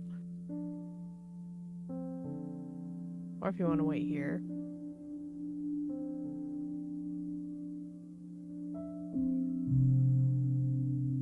We could maybe send I have an elk that could take them back. Oh. Or if someone else would like to. I mean, hey, hello everyone. For those who haven't met me, Oath. I'm honestly fine if you're gonna promise to come back alive. And you leave me the keys, I'll lock the door, and worst comes to worst, I'll slip out a window or something. Yeah, feel free to ransack the place. After you guys, we've ransacked the place, right? I haven't. I just got them. Oh, hell yeah, we did. Bulbug will give you a hearty clap on the back, motioning towards the variety of gains that you have all gotten from here. Hell yeah. So, just be careful of the harpies. In the cage. Oh, Just wouldn't Giving you a heads up. dream of it as of yet, so... Is there really only one way into this place? There's not like another door that like you can walk around the harpies? Well, there was the cliffside which you could walk down, which you climb down, which would bring you to the same place, but going down at a slow pace, it seems like it's not so steep you would need to make a concentrated check of sorts. It would be going up unassisted without a rope, like tethered to the top. That would be really difficult. For clarity, there would probably be enough rope amongst a military base to easily, just kind of make your way down without the need for anyone to kind of secure anything. So, yeah, safe to assume I can grab everybody, get you in position up to the north here, and you can inform yourselves, and I'll just copy you over to the next map. All right, I'm going to move you all up here. Why don't you arrange yourselves how you'd like to be, and I'll copy you over. So do we want to do something about Bulbug's HP? Just like... Sorry. Yeah, so with a short rest, you could assume that he'll get the full sweep back. Our poor guy. yeah.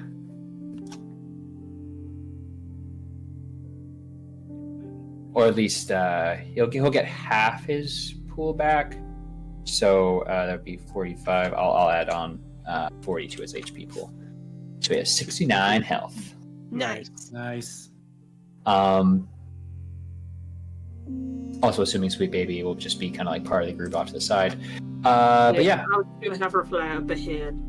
Oh yeah. I mean, basically, I assume, kind of scouting up and around. But from here, you can already see the library. It's just the way the maps fit on Roll20. I didn't want to have a massive map. You will literally be walking into this courtyard here, and then, be on the next map.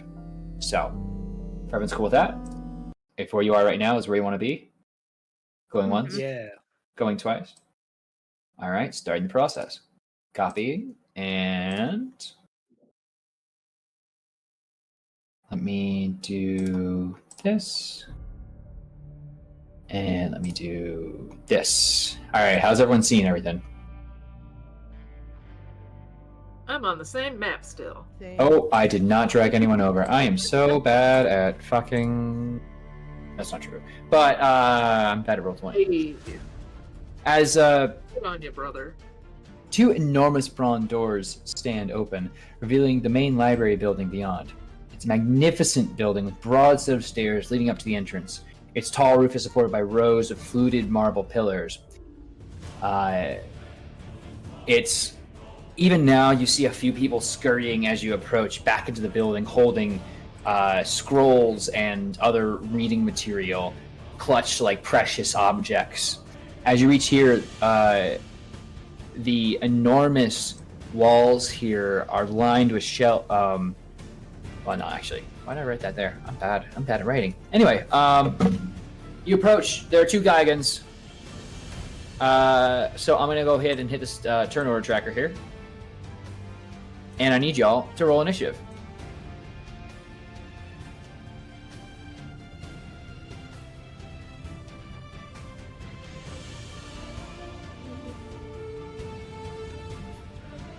No! Oh. Oh no, corn dog. You're still going before the Gigans go. I'm Leo. Oh, no, that's Bulbug. Oh. At least I get to Sorry. go before Bulbug. Doing my best.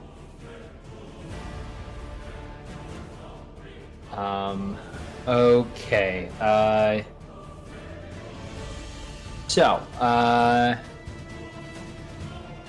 Get rid of some of these bad guy archetypes. Alright, top of the round. Tefera, you're up. As we walk up, they are holding weapons, you said? Or They no? are spears and javelins. And shields. They have two arms hold two shields. The other two can kind of grab at various weapons. Okay. And now I need to do some measuring, because I didn't do this. Okay. Alright.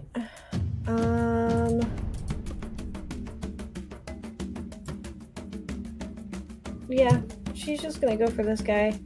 And gonna do a good old Eldritch Blast. Oops.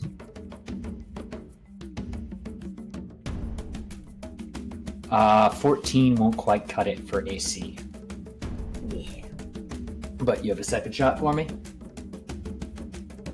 I do. Give me 2 seconds. I have to get back there. I keep accidentally hitting short rest. Oh, I don't no know. worries. 8 is also unfortunately not going to do it. As you fire off two shots, both are pulled up and blocked with the interconnected lower shields. Is that going to be it for your turn? That's it. Thank you. Okay. Leo, you're up. Sounds like it's time to get running, buddy. Yeah.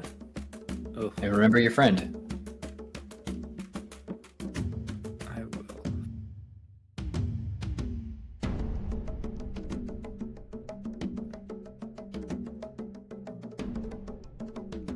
But yeah, I just dash. Boom. And then yeah, I'll take my friend with me. But behind me, just in case. Of course. Nikia is eager on the tails. Is that going to be your full turn? That is. All right, Calliope, you're up. Oh no. I have no idea what to do. Alright, I'm measuring is like, okay, how far can I actually get out? I think I'm just gonna have to dash this turn to even get in range of anything. Okay. Remember, they have like 30 feet of actual vision before it's all disadvantaged. Yeah. So, Alright. Keeping a distance is totally fair. Yeah. Okay, I'm gonna go up like 50 feet. That sounds good. Yeah, we're just gonna go up there. That sounds fine. That's movement and action.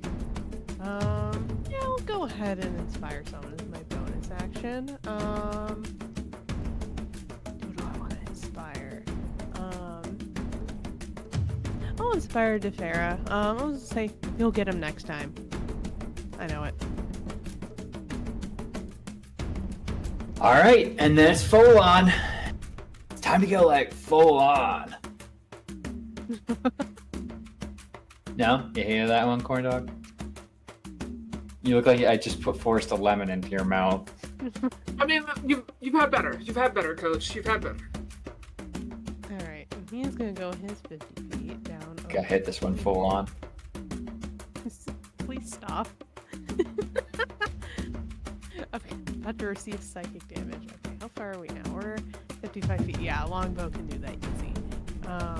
Yeah, we're gonna take 2 shots at this guy. And let's see what happens. All right.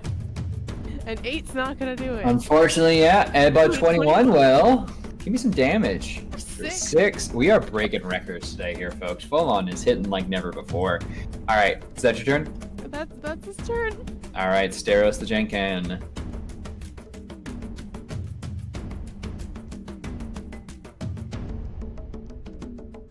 Got some eye blast for me? You're muted, Chris. Got it. Thank you.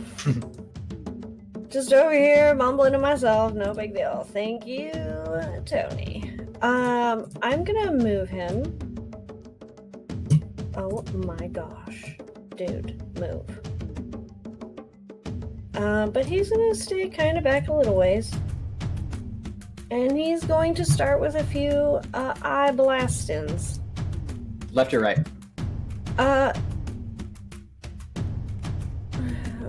Which one did the piercing damage hit? The one On the left, yeah. The left is getting pinged right now. Okay, then we'll go with the guy on the right.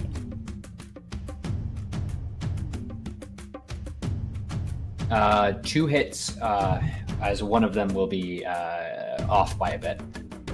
So I see 11, and then I get another damage.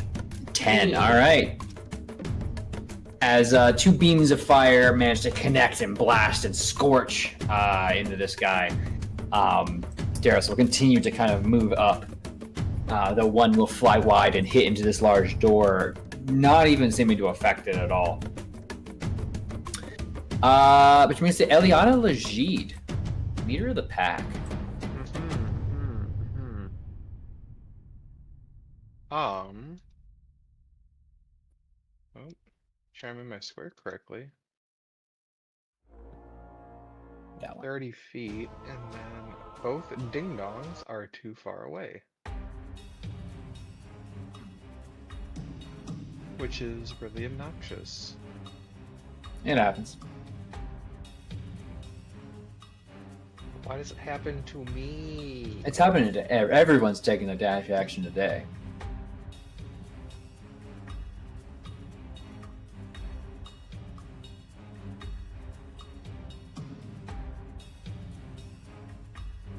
I'll dash there.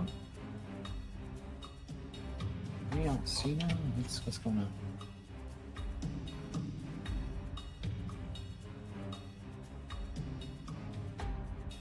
All right. Cool. Is that gonna be all? It is going to be all. Boar killed.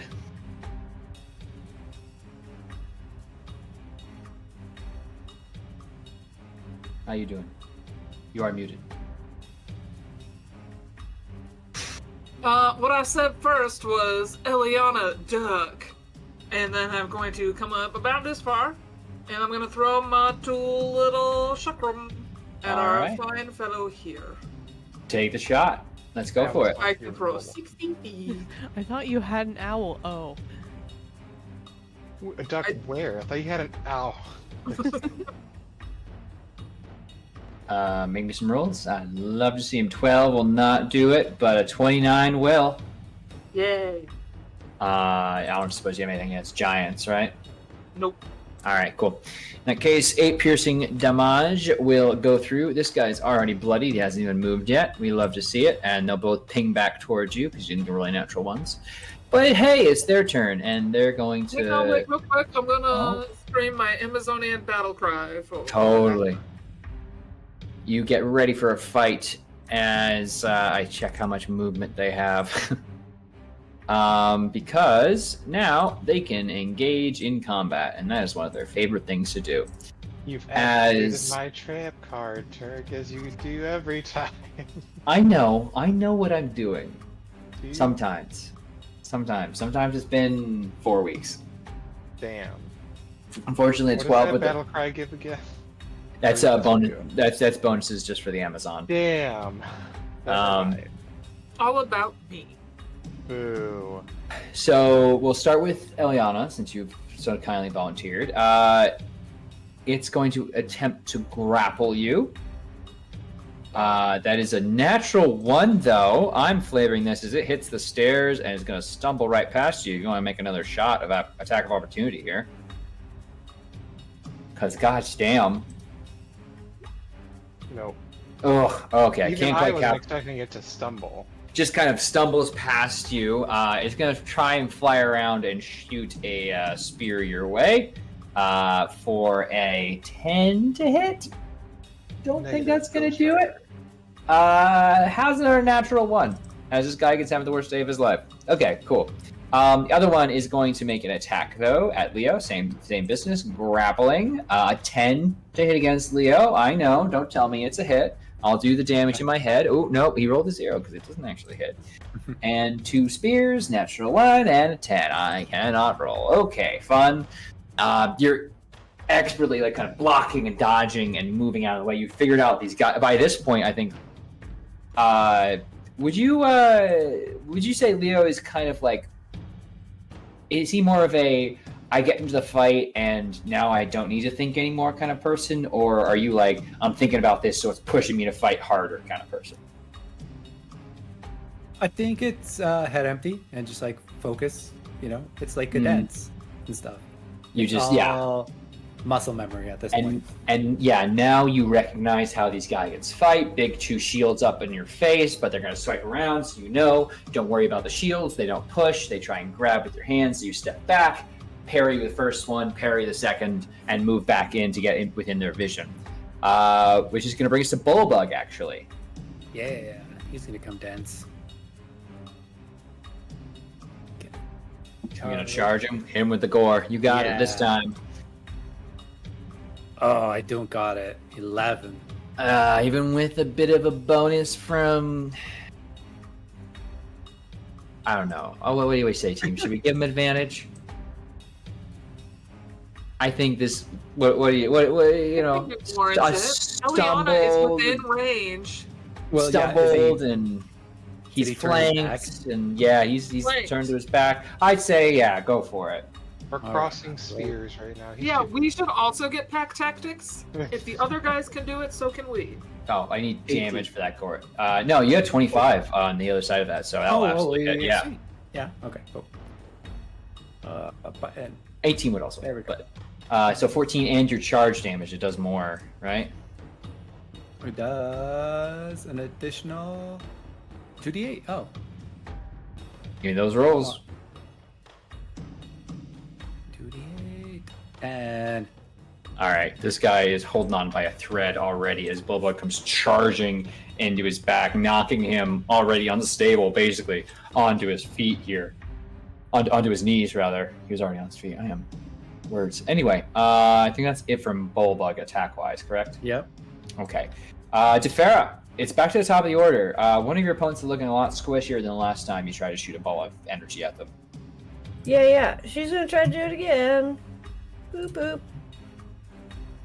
One of those will absolutely connect. The second one with the 20. Robbed. Actually robbed. Can you roll me a second one just so I can know? No! I don't. How? Fucking Okay. Corbin. Can, You roll a 1 for damage and then a 2. okay, is Chrissy allowed to Garbage. roll damage on not digital I'd dice? say, you know what? This is regular at this point. If you really want to, look, the fact is we've been playing for on and off, 2+ years now.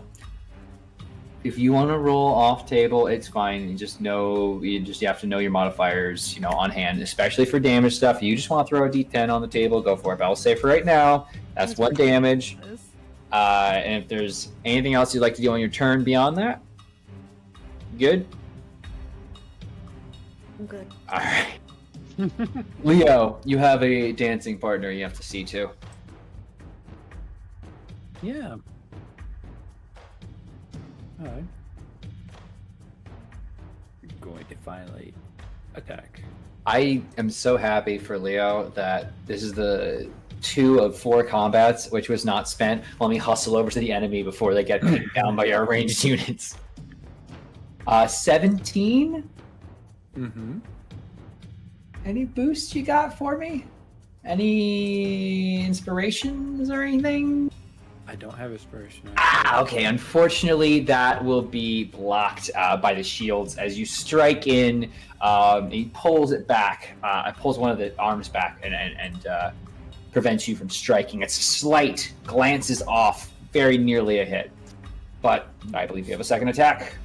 I do. And a 21 will strike true. So roll me some damage if you.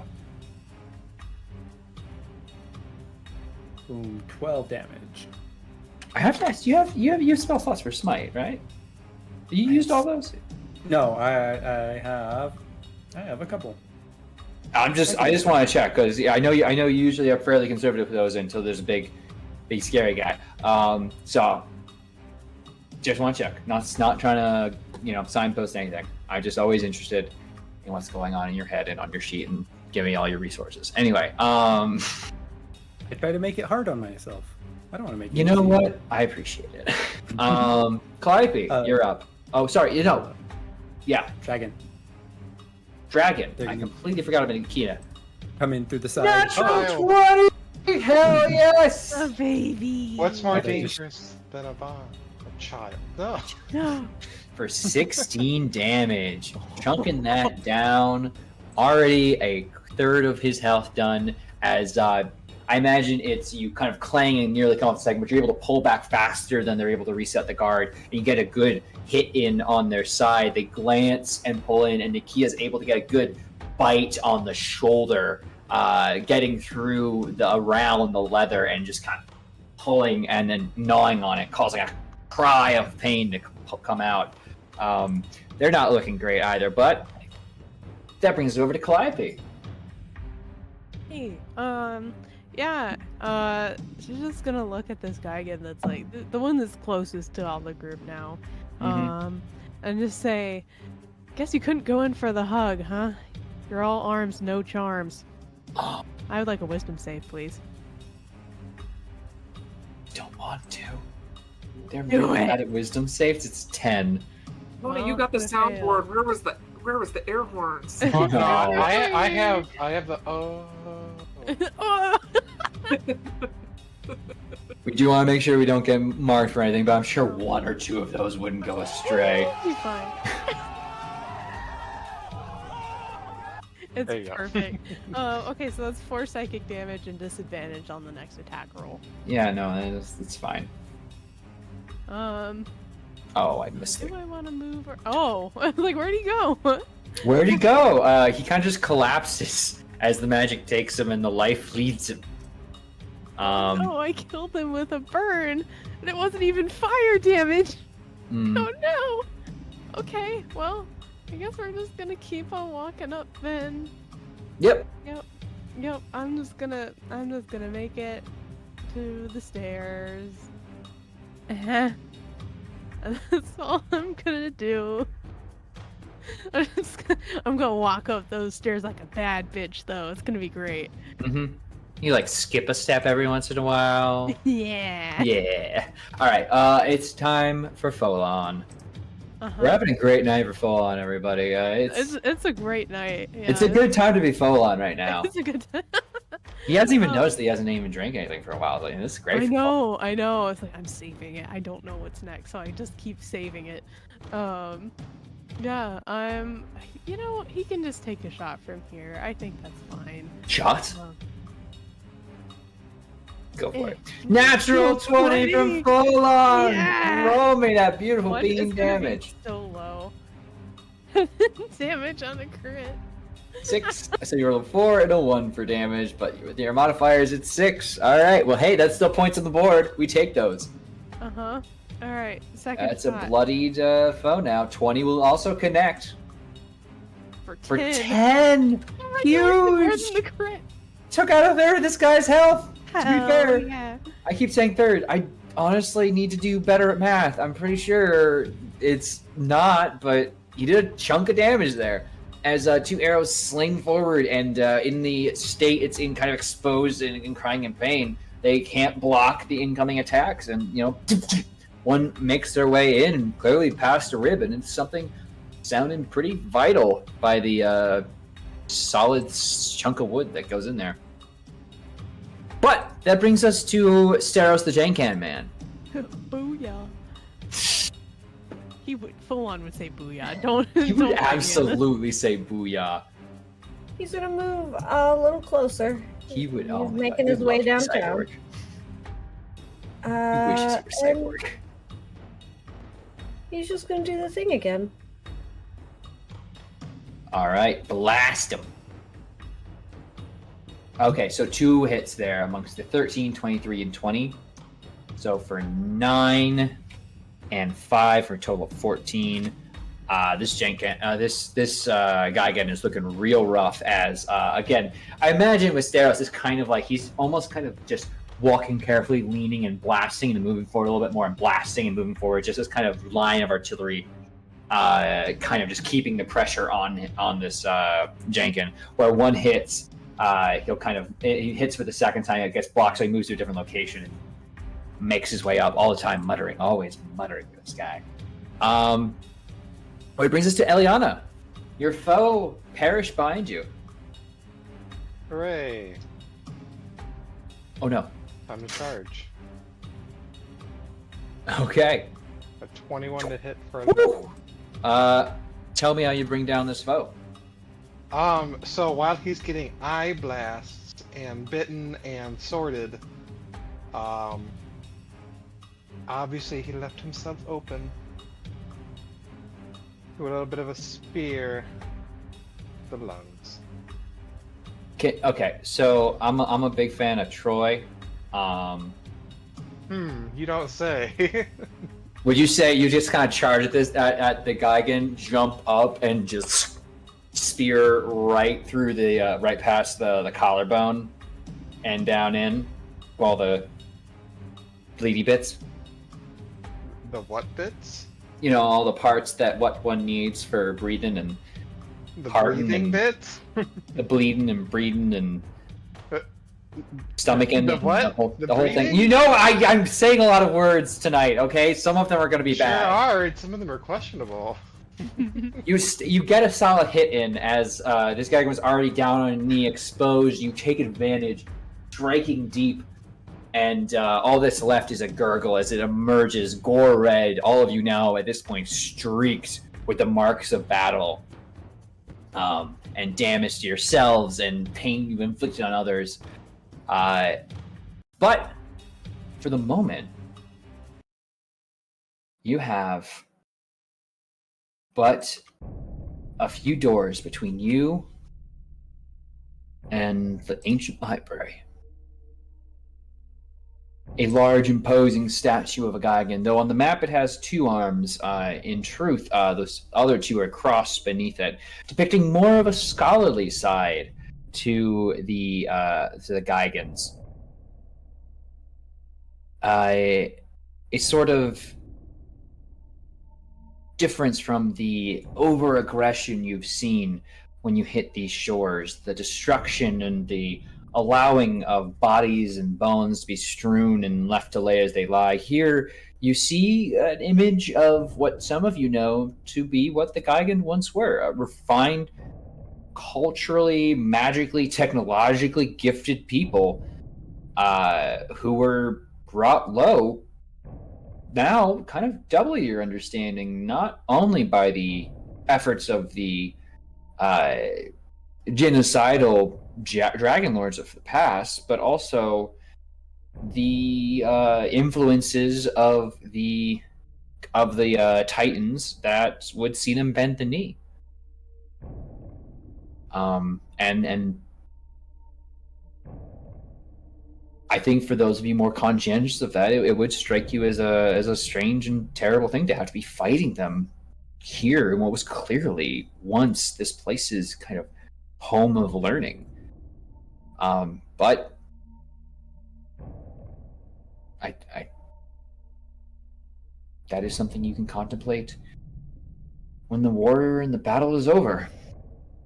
Because now, 2 large bronze doors stand before you on either side.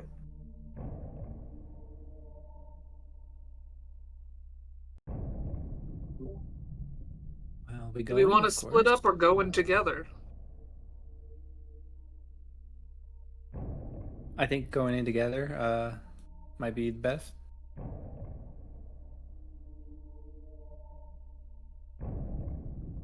Okay? Sweet baby, watch our rear. Of course. Can't remember my voice offhand really quick, but I'm just going, of course. All right. You open the door. Within, you see a number of robed figures. Some flee and hide, some move and draw knives. Though, for sake of simplicity and honoring y'all's ability and time, these are 10 HP enemies. Sorry, they're 9 HP enemies with 10 armor class. And at most, they can do 2 damage to you.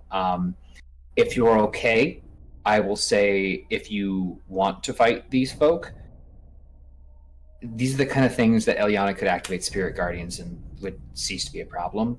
So I'm fine with y'all, none of y'all taking hit points here, and rather kind of just saying it's a fighting entrance. Despite this, there's some chaos and confusion, but this is by no means a non-combatant situation. They are coming at you with knives and boosting each other with spells. It's just shitty stuff. I'm okay with just assuming that we decimate anybody with a weapon. Yeah. At this So point, yeah. they are. I'm putting these guys here, but I was honestly like, these aren't a challenge, and I don't want to ruminate on this. So, entering in, the walls of this enormous room are lined with shelves of books and scrolls that almost reach its staggeringly high ceilings. These go up and up and up, ladders seeming to be built more precariously than anything you've ever seen. So the people here were busy meandering when you opened the doors, but upon seeing you, some drew knives and attacked, and others just kind of hid or like pressed themselves to the walls and flee. Clearly, the less zealots of those here.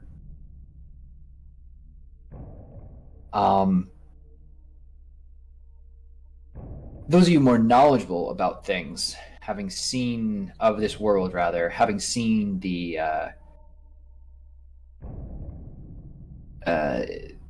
tomes and I'm going to change this up a little bit real quick. Here we go. Having like seen the libraries of Mitros and Astoria, and for some of you, even other places, this is probably the greatest collection of written knowledge you have seen ever. And kind of catching yourselves in this moment, and you can move yourselves in, feel free. Like, move yourselves about, just don't open any doors just yet. these topics that are marked and covered here as you kind of pull through things cover almost every possible detail of life: history, religion, poetry, heroic epics, geology, medicine, everything. If there is a question you have, you could ask it. The amount of rare tomes here, I will say this: transporting this is the difficulty. If you were to just take 10 of probably the most valuable books here, it would be 1,000 gold pieces easy. The entire library, rough estimations between you all kind of conferring, is 10,000 gold pieces. Ancient scrolls and tomes and books and bindings and just notes. Is there anything in particular you're all looking for? Calliope's looking for information on the Sun Cult. Ah. You will absolutely find that. Because I know what page to flip to, and I'm not dumb.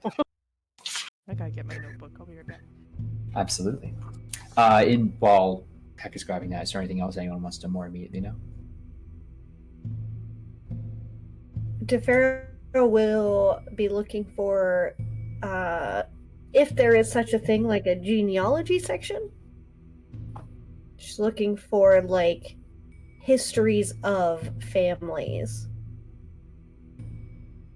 For example, say Leo's family or other famous Dragonlord having families. You can find a section on genealogy.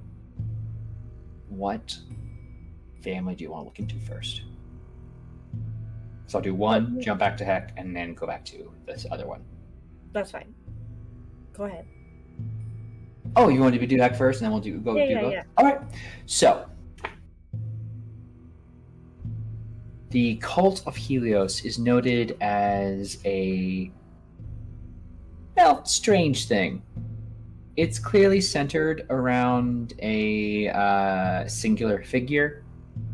From notes of sailors within the Order of Sidon, they doubt there's anything actually divine about this figure. Probably more so, it's an incredibly powerful one. There are reports of a dragon nearby, so it could be a figure with connection to the dragon, making it more imposing. But they know that traveling under the constellation of the dragon will lead you straight to it.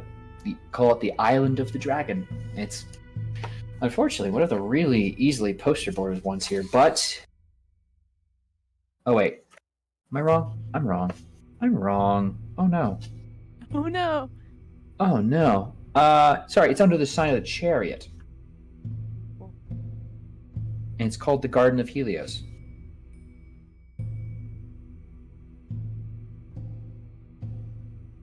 Strangely enough, the constellation represents Valis, the goddess of wisdom. Oh, good. I need to go there.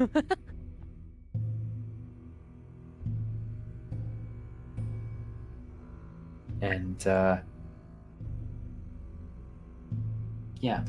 basically, if you want to know the story of the constellation, there's a young priest who traveled all the lands of Thylea, gathering knowledge and text to bring back to the Great Library in the Temple of the Five in Mitros, spending decades, and at the end asking but for the hand of the there's a sorceress rather who he met on his journey, who said, marry me and give me the books.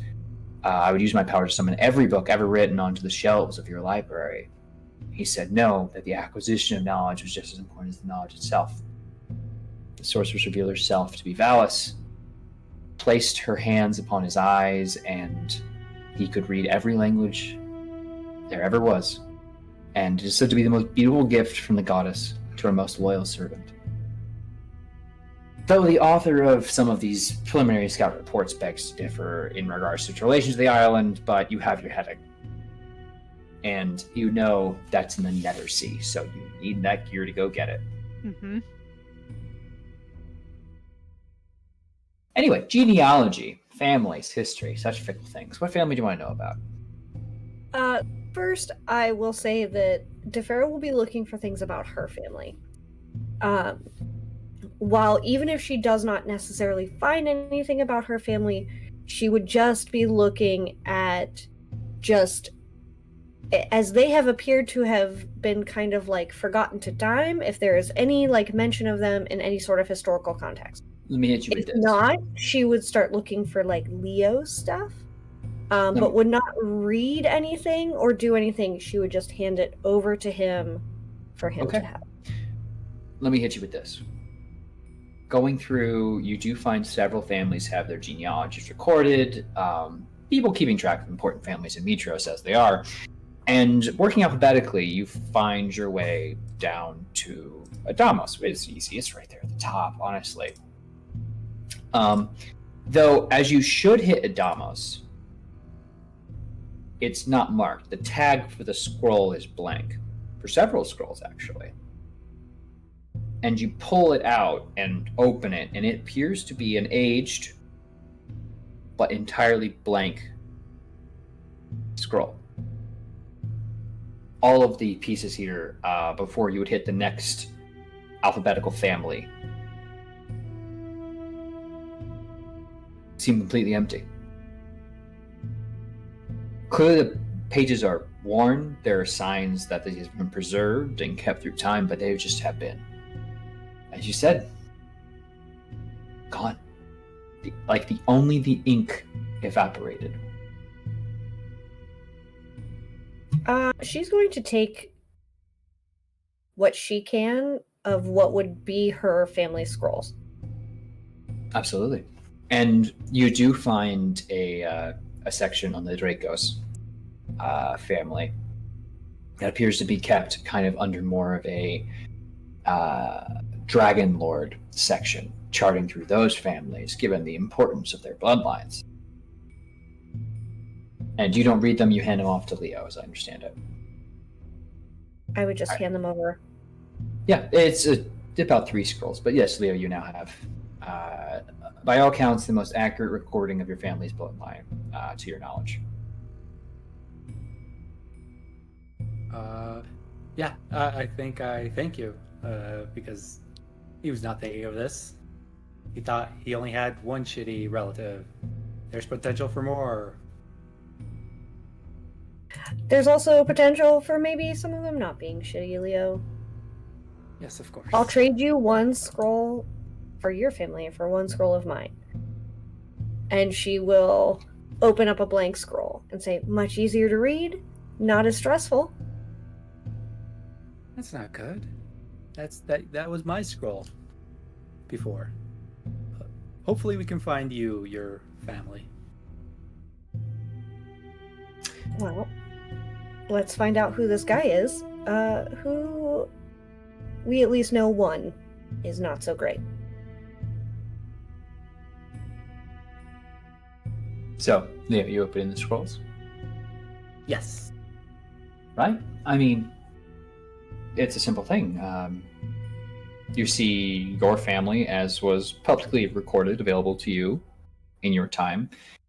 Your brother, it seems, had a child after you were gone. They were named Leo. Then Leo had a child who was also a Dragonlord. And then that child had a child, and it continues on for the full span. Some of their lives are almost tragically short. As you know in your mind, the war that was raging while you were gone, hidden away with Versi. And eventually you start to notice that the titles change, not Sworn of so-and-so, Order of the Dragonlord, but the Order of Sidon. It's right, it's a few years after the Oath of Peace. Right about where you would know a lot of the Dragonlords that existed. They were running out of dragons. They weren't continuing on, and the first one to swear Sidon got a dragon. Like, that was huge. Sidon and Thylea had dragons. And from that point forward, leading to what seems to be your great, you know, I don't know how many times nephew, Gaius Dracos, commander of the Order of Zidon, sworn of Odyssey. There's a lot of honorifics. I don't have to list them all, but he seems like he's doing well for himself by being an asshole.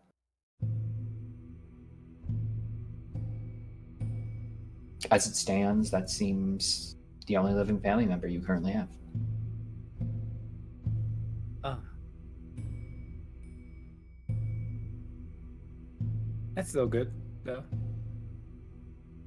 Get to know a little bit about my family's history.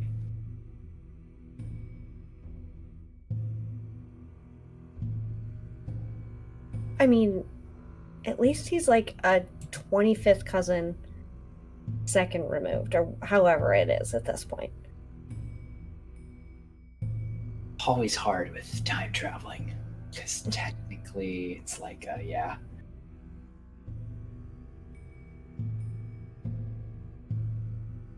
Distant, still blood. Yes.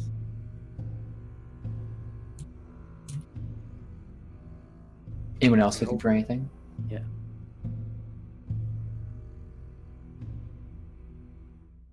Come on, I got all the answers here, folks. I got to go to the back. Talking, but they're muted. I'm still muted? You will not anymore, you're not. Oh. I want to look in the door. That's what I want to try to do. You want to open this door? Yeah, like, these books are great and all, but, I get you. All right. Opening this door. Let me open it for you. You quickly dispatch of 2 more researchers as some others kind of almost seem to absentmindedly just continue to work as stone tables take up most of this room. They're covered in glassware of various sizes and shapes, arcane tools, and strange artifacts. Those still at work are intently mixing ingredients into beakers as others sit in meditation. One of the shelves here is exclusively filled with glass vials that contain rows of colorful liquids. It seems like a sort of laboratory, herbalists, place of science, should that mean anything to you. Oops, ignore that ping.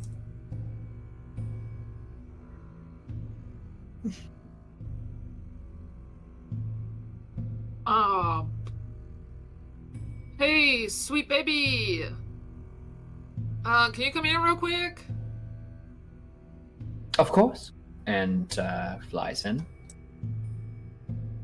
You wanna go get our buddy at the last place? The guy who said something about making engines?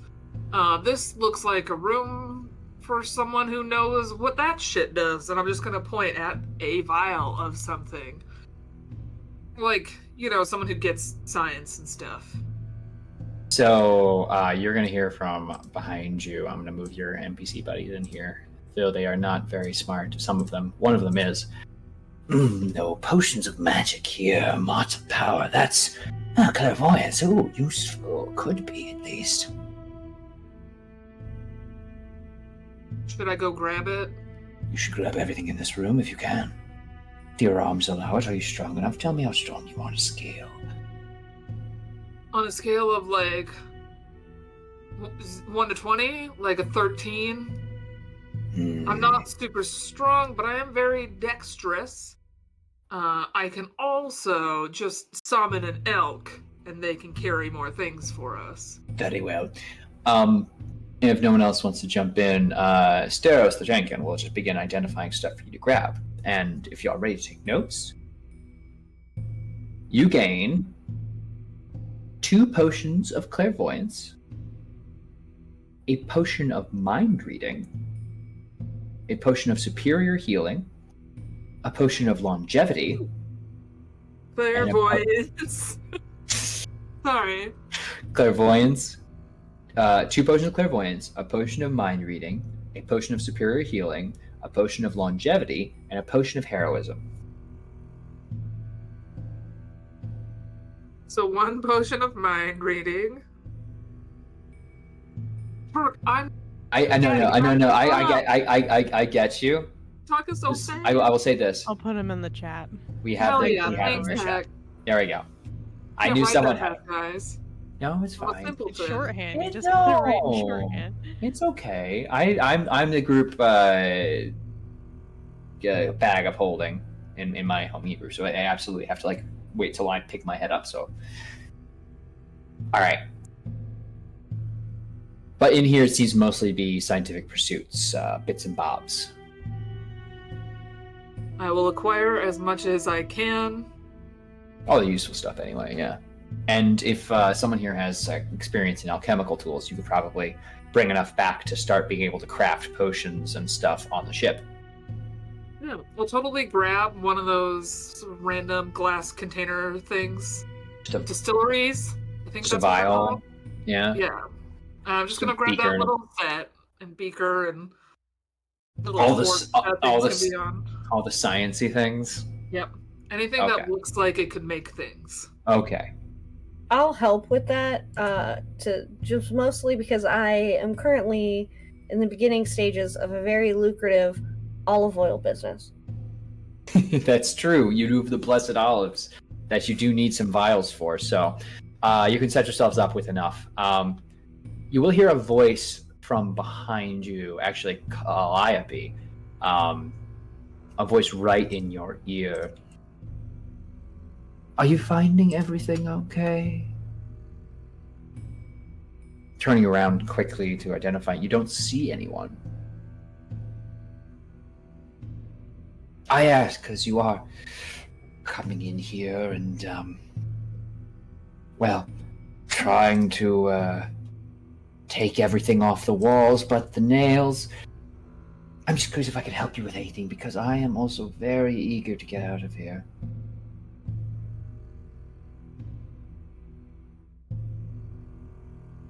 Well, it seems the only thing I can't find is whoever you are. Oh, no, you know me. We met at the palace, remember? I was the one advocating for the Thylea. And he'll appear before you. Uh-huh. This fucker. A blue tiefling with 2 upturned spikes. 2 upturned horns, rather. Looks at you.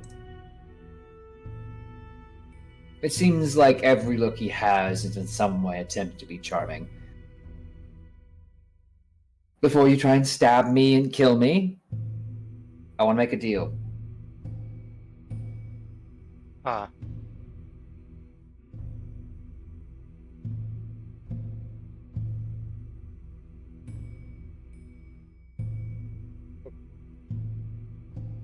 What's the proposal of the deal? Well, all right. I think your confrontation with the Lady of Dreams is avoidable. I mean, as far as I understand it, she's just worried you're going to kill her. And I don't think if you could avoid it, you'd do so, right? I mean, we could all be reasonable people here. We could forge a new peace. Stronger. Better. I want to be your advocate, because if you go on your own, I am certain she'll see that as an attack. But bring me before her as your friend. And I can convince her. I know. I pray to her. I know her mind. She is concerned, worried, powerful and magnanimous, obviously, but reasonable.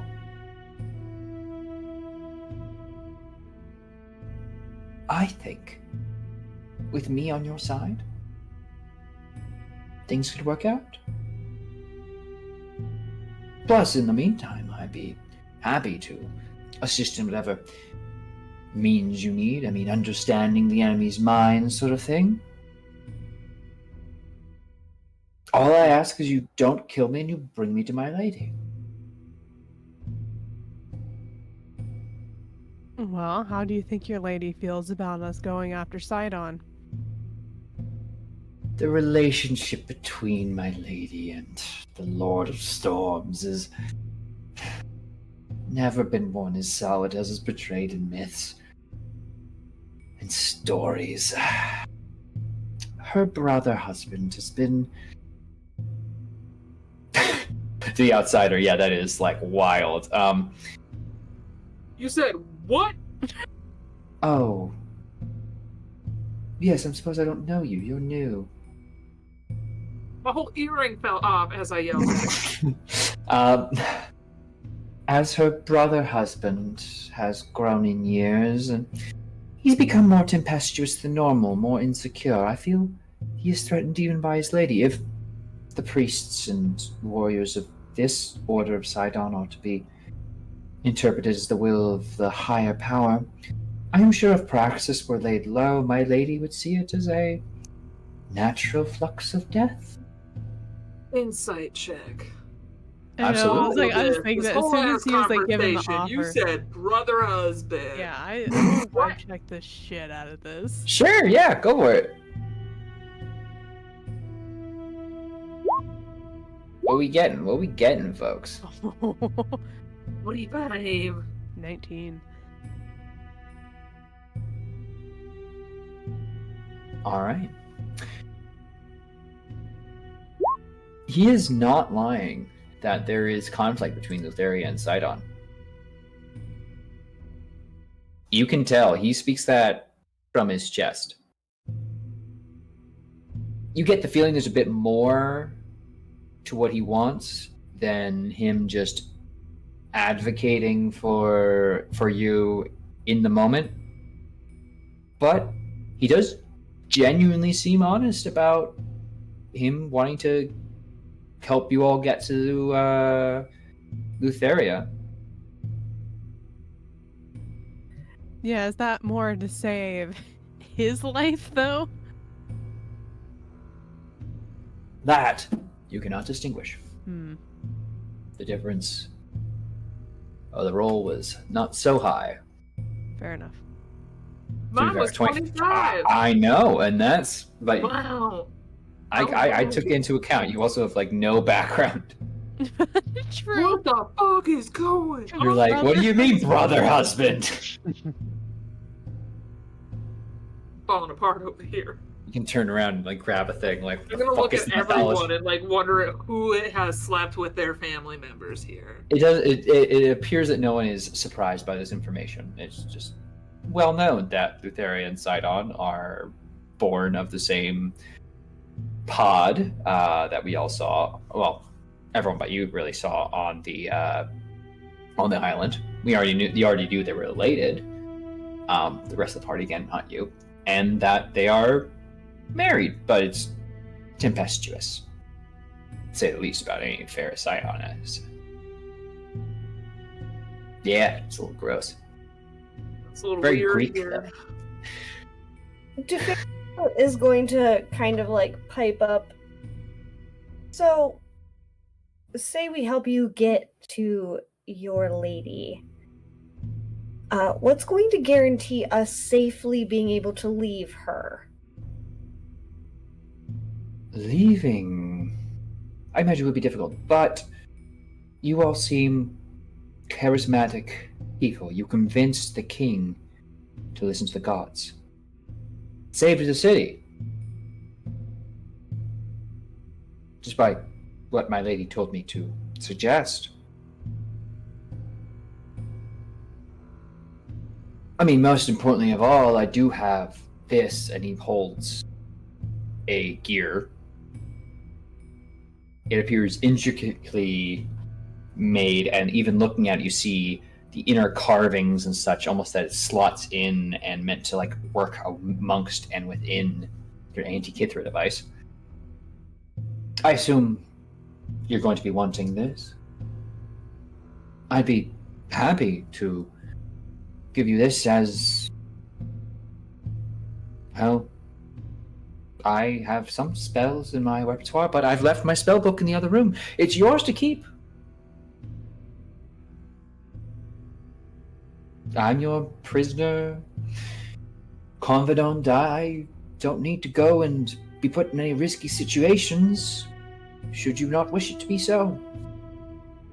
Chain me up. I just would need a moment to dismiss my guard.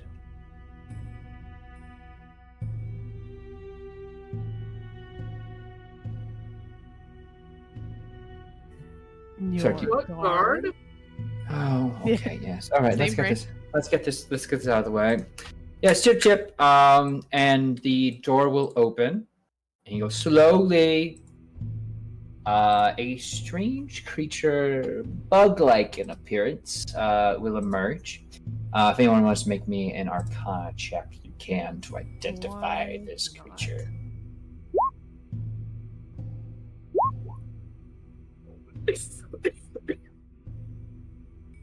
How are we looking? I give it on the 15, and strange enough, Leo knows what this is. Okay. Process that later. It's the Mesoloth. It's a form of Yugoloth. Oh. Kind of mercenary fiends. So, yeah, it appears he has some summoned help. It's a process to unsummon him, a whole binding thing. I'd look into it if you really don't feel comfortable, but if you won't do anything about it, I say so. Well, as far as I'm aware. Right? Yeah, good.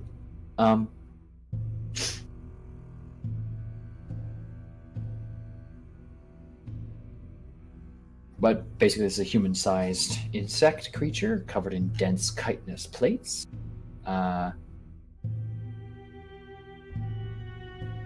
Yeah.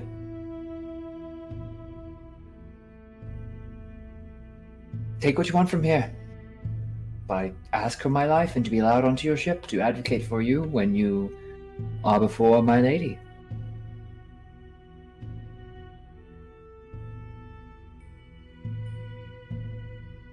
What books would you recommend?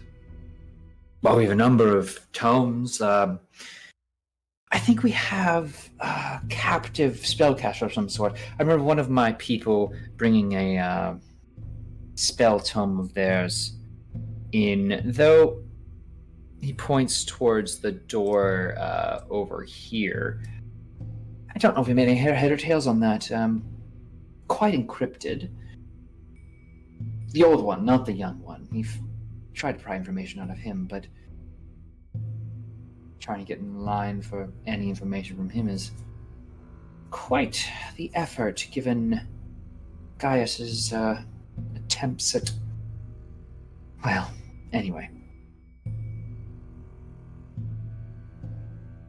I think That- Calliope is just like exchanging glances with the rest of the group and like trying to gauge what they think about this.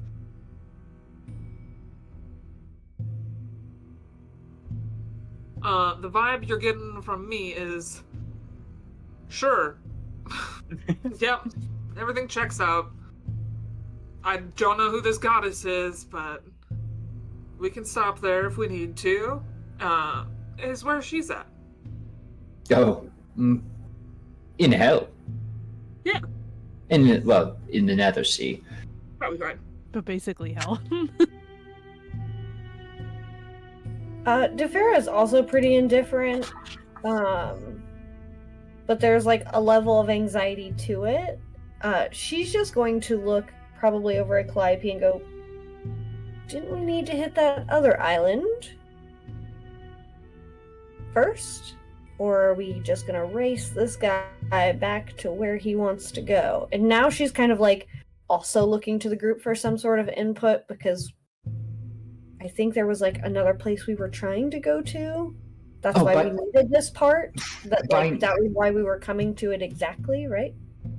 By no means. I know you have, oh gosh, we do have a count going here. 52 days? Oh, no, 48. Yeah. 48 days remaining in the Oath of Peace. As far as I'm aware, you have plenty of time to go sidestepping around. Depends if you want to make a friend of my lady between then and now or not. But the rush... I'm by no means trying to push one way or the other. As I said, I'm here to be your advocate. I believe peace can be achieved. In our time. Will it be one with another expiration date? I'd hope not. It's very... I believe that was more of Sidon's arrangement, if my lady's to be believed. Though, 500 years is quite a long time. Just so happens with the tail end of it all feels very immediate.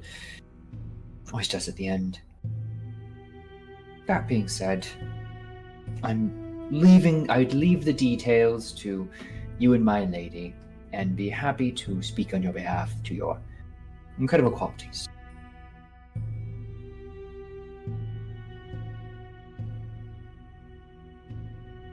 Rather not. To be honest. Yeah. I also. Thylea has a mind in a technical sense, but it's shattered. It's splintered. All the more reason why I would need someone like me who knows that mind to smooth where you might aggravate.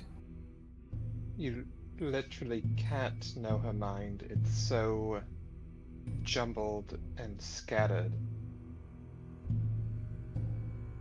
She's a psychopath. Now, harsh words like that, or why peace may be very difficult to win with the Lady of Dreams. Yeah, DeFera would have piped up at that same thing and kind of like nodded in agreement at this person, like as begrudgingly as she does not want to agree with him. Mm-hmm. The thought of maybe leaving him here rotting on this island would also not quite benefit any of our cause and might actually hurt it more. Because if she's not well enough to think clearly, then it's unlikely that she's really going to enjoy that.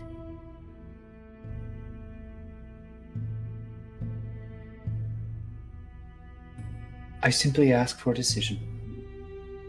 Shall we part as friends, or more than likely with my head rolling on the floor?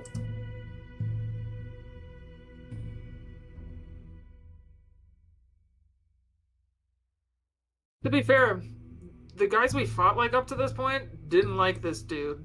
So Yeah. True. he also didn't help them when we came in. Which would have been a lot easier, maybe. Also true. Yeah, You don't have to call me friend, but truce? maybe truce for now. Truce for now, but there's things to be answered for. And also, I know you said your spell book is somewhere else, and I hear that. But how are we going to just guarantee that you're not going to do something really stupid? And how are we going to guarantee that that guy, and DeFera is going to point to the creature that has shown up, will also keep his hands to himself and or claws or whatever he's capable of. Asking a lot of me, but for the sake of trust, he offers the gear out towards Calliope.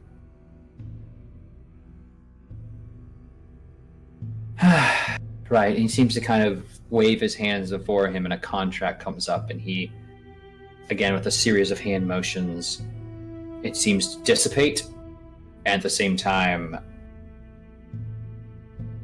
the Mesaloth also goes.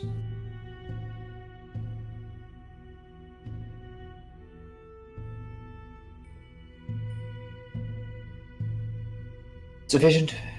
I can be chained. Doesn't really make sense if you can cast spells, but Not without a spellbook to reference from, I'm afraid. I had to study what I had.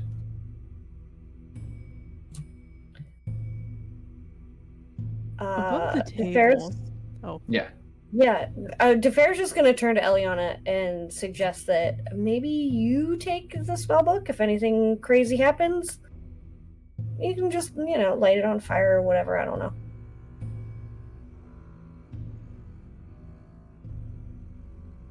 And then throw a spear at them if you'd really prefer that also. Just Ted half. He does still have a dagger on him. Ocular Scandalous. pat down wise. Yeah, just kind of thinking above the table. Is there an oath that we could make him swear? So I don't think Oath of Service quite works. yeah, I mean, it could. That's the thing. You could guide us safely, guide us to Lutheria, and speak on our behalf.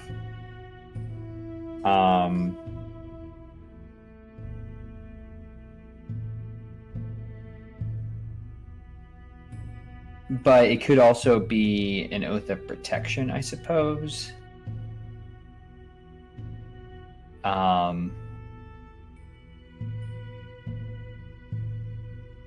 Or an oath of peace between you. You could literally, I mean,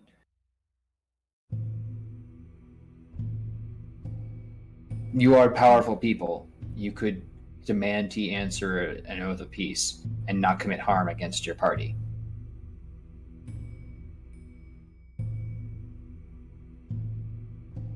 What do we think, gang? That might work, honestly. I think Um, that sounds better than just the truth. Yeah, because word is easily broken, but oaths can last for a long time. Even the gods are bound by oaths and prophecy, some Uh-huh. might say. I might say.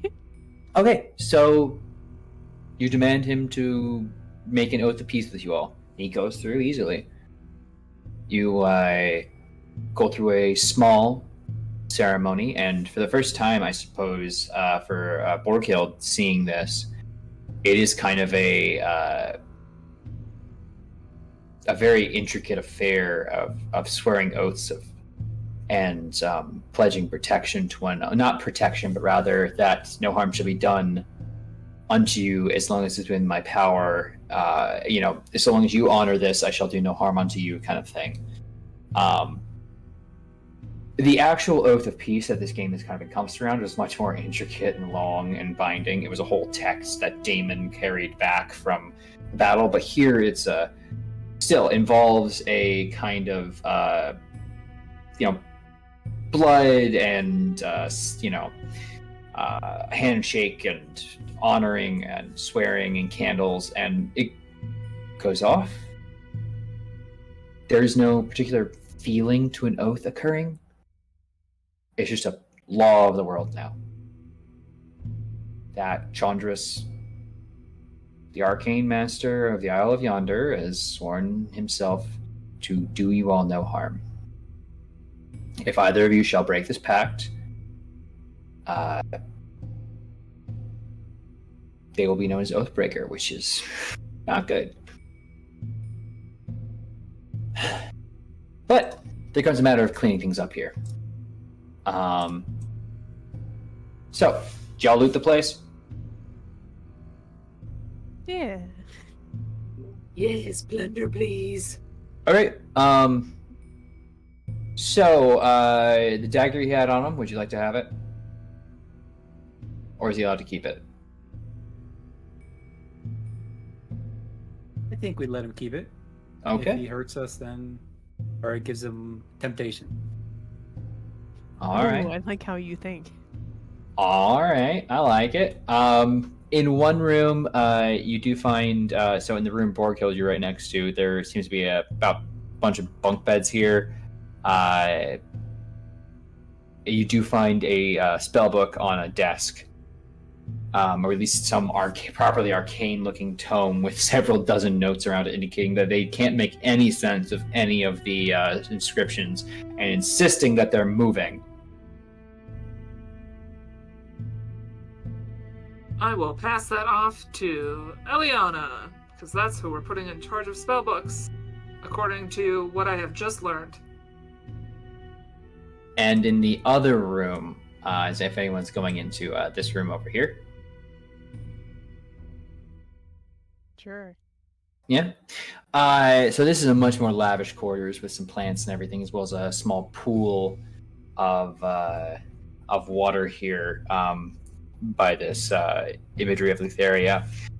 You do find the spell book that Chandra's mentioned, as well as 3 rings worth 250 gold pieces each, and about 450 platinum pieces in coin.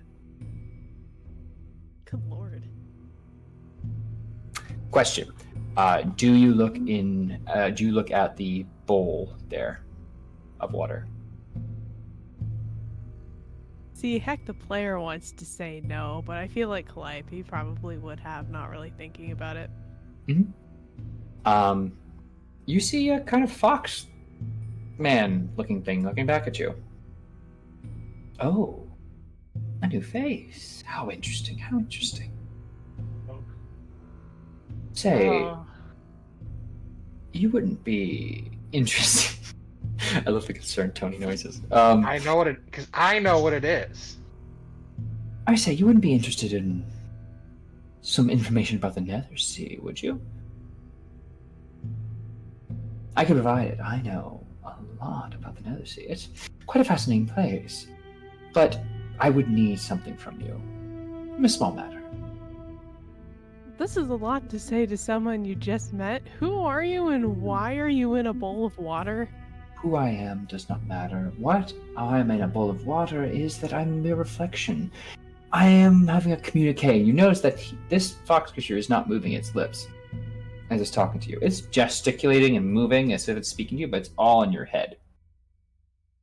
I'm speaking quickly because I think I only have a brief amount of time before you are distracted and move away, don't want to talk to me anymore, move away from the bowl, or someone grabs your attention otherwise and asks, what are you looking at? Something like that, you know?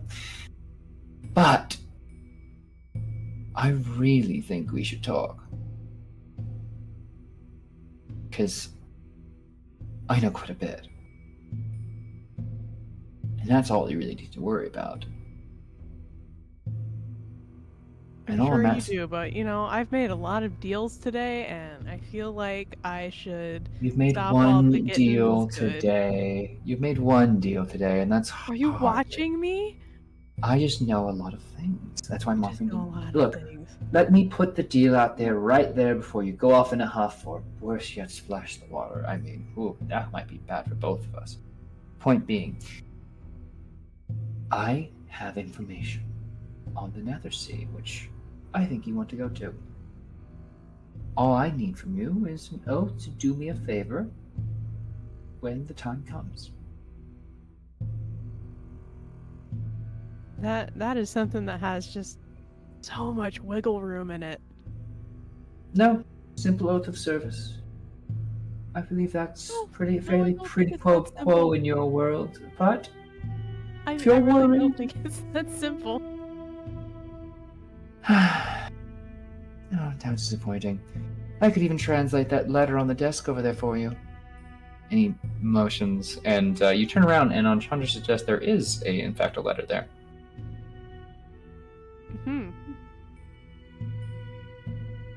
I mean, looking at the letter, like, Do you speak Infernal? What? Not infernal. I do the opposite, celestial. Nope. Probably find somebody. It'll be fine. That was more over the table. Yeah, I think Calliope's just gonna take the various items. Say, is this the only place that you are? Oh, now that would be telling, but we might see each other again.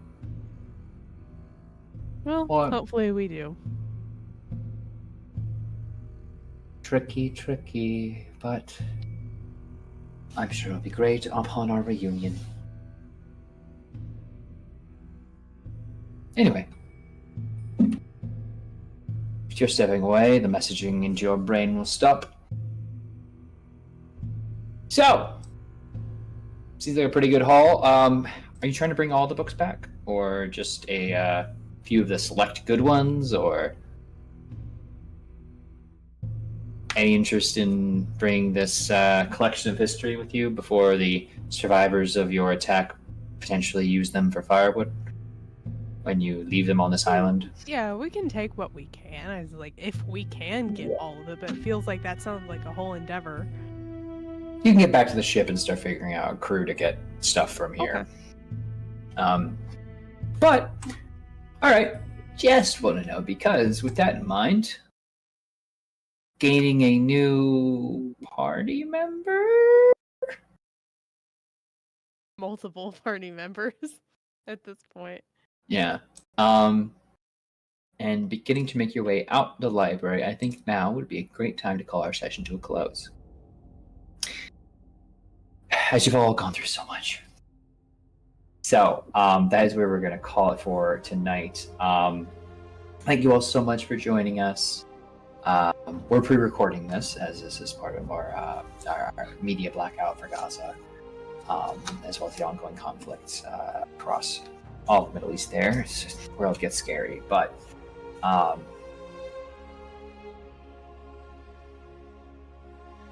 that all being said, we hope you enjoyed. We hope you had a great time. And before we all sign off and do things, before we say goodbye to everything, I'd love if our players could, in the order you introduce yourselves, I know, classic riddles by me, tell the people who you are, who you're playing tonight, and where they can find more of the exceptional work you put out into the world. And I wonder who's going to go first. I think it is I. Correct. Excellent. Y'all ready for the Sphinx? It'll be great. Nice. But hey, Comrade Crash, I played Leo Dracos, the human paladin. And you can just find me here, enjoying my time in the... And I'll pass it on to Chrissy. Yes, hello. I'm Chrissy Kritz. I played Defera Damos. She was our Medusa Warlock. Where can you find me? All over the internet, at Chrissy Kritz. You can also find me playing lots of games here. This one, actually. Often as I can, I suppose. And then on rotating Thursdays, where I join Heck and Corndog and some other amazing people, where we play in another campaign, and there's much less romance and much more dragons, which is saying a lot because I feel like both of the campaigns have a lot of dragons. That one feels like maybe there's more, so Turk might have to step up his dragon game. Oh. Oh, I'm sorry. 2 fucking baby dragons are enough for you? I'm teasing you. It's a perfect number of dragons. I said in the beginning of this campaign, everyone's getting a fucking dragon. You're just like, I don't know if that's enough dragons. We only have one. You know what? Next session where there's a dragon, I want everyone to know that Chrissy did it. Whoa! Alright. On that note, thanks Turk for all your hard work. Thanks for letting me start to romance another character. On that note, Corndog. No, wait, it's Heck. Heck's next. Just kidding. It's Heck. Go ahead. Hey everybody, it's me, Sir Heckalot. You know, I'm here. I'm on your screen, and as per usual, I play Calliope, the Siren College of Epic Poetry Bard who walks the path of the Dragon Slayer. You can find me all over the internet at Sir Heckalot. pretty much everywhere. I have like a whole link tree of stuff. Just find me. It's the best place to figure out where I'm going to be in the TTRPG space next, because I tend to wander a lot and wear a lot of hats and do a lot of things. And the socials is where I don't shut up about it. But if you go anywhere after stream tonight, please go to ceasefiretoday.com to learn all about the ways that you can help the people in Palestine, because they are not free yet and they deserve very much to be free. Whether that is contacting your representatives, doing your daily clicks on various sites that generate ad revenue that's donated. There are charity bundles for TTRPGs out there now. Please just go find out how you can help out there. And that's me. On over to Tony. Oh, hello. I'm Tony. I play Eliana Legide. Found out some stuff. I'm gonna rip a book in half. And we're gonna finally make our way onto this super titanic ass sea. That's all I got, so we're gonna go over to Corndog. It's me, Corndog McGraw. I play Borghild the Horn. I did it. I did my best. Thanks for not letting me die, friends. Appreciate you. You can catch me on the internet at Corndog McGraw, or Coach Corndog, I think. Just kidding. Okay, back to you, Turk. Hey everybody, I am Turk, or Turk Accented, as a treat. And it's a treat because it's my birthday, so. What a fantastic session this was. Thank you all so much. If you like me, weird. But you can find me here on Neon Lights Roleplay, where I not only GM this game, I'm also a player in By a Shadowed Peace, which is a Wrathing Void 40k game, which is every other Wednesday. I also GM the recently started and recorded Tears of Divinity Fading Chronicle, which is a Lancer game. We had our first little 0.5 session thing, and it should be coming out by the end of the month. So if you like Lancer, if you are a big fan of Frozen Rain, the award-nominated series that it was, join. I know. Who did that? Please feel free to jump in and check out the sequel, as well as the other content connected to the Tears of Divinity series. And then I'm also over on Lost Caravan RPG, where I am a player on a whole bunch of things, including a bunch of one-shots coming up. I'll be in a Fallout one-shot.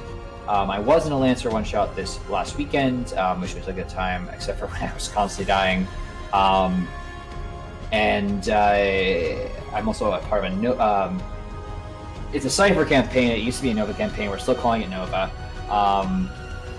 And I'm also running every Thursday is Delta Green Impossible Landscapes. This Thursday we will be having a skip, so it's a great chance to go back and watch all of the fantastic episodes we had thus far. Players in that game are incredible, and I am holding on to their flaps. But yeah, I'm a bunch of really cool stuff. I'm running Call of Cthulhu there as well. Go check it out. Follow my socials if you really want to just know what I'm doing in particular. So, that all being said, y'all are, I guess it's a team, y'all are incredible as usual. Big shout out not only to you all for role-playing your pants off and kicking ass and dealing with my bullshit on a regular scheduled basis for so long now that I literally mark how long we've been playing in correspondence to my relationship. I've said this before, but I'll say it again. But also, of course, to our incredible person behind the screen, Michelle, who's texting right now. Hi. You're incredible, and I hope you know that as well. That all being said, y'all have a great evening. Know there's a lot you can do to improve the world in small ways, and every single one of those steps counts, because nothing is broken down in a single stroke. It's all with the small collective efforts that we can give. I know you all have the capacity to be incredible people, so get out there and be your best selves. And remember that even the gods are bound by oaths and prophecy. Thank you all so much again for joining us. Good night. And Michelle, take us out.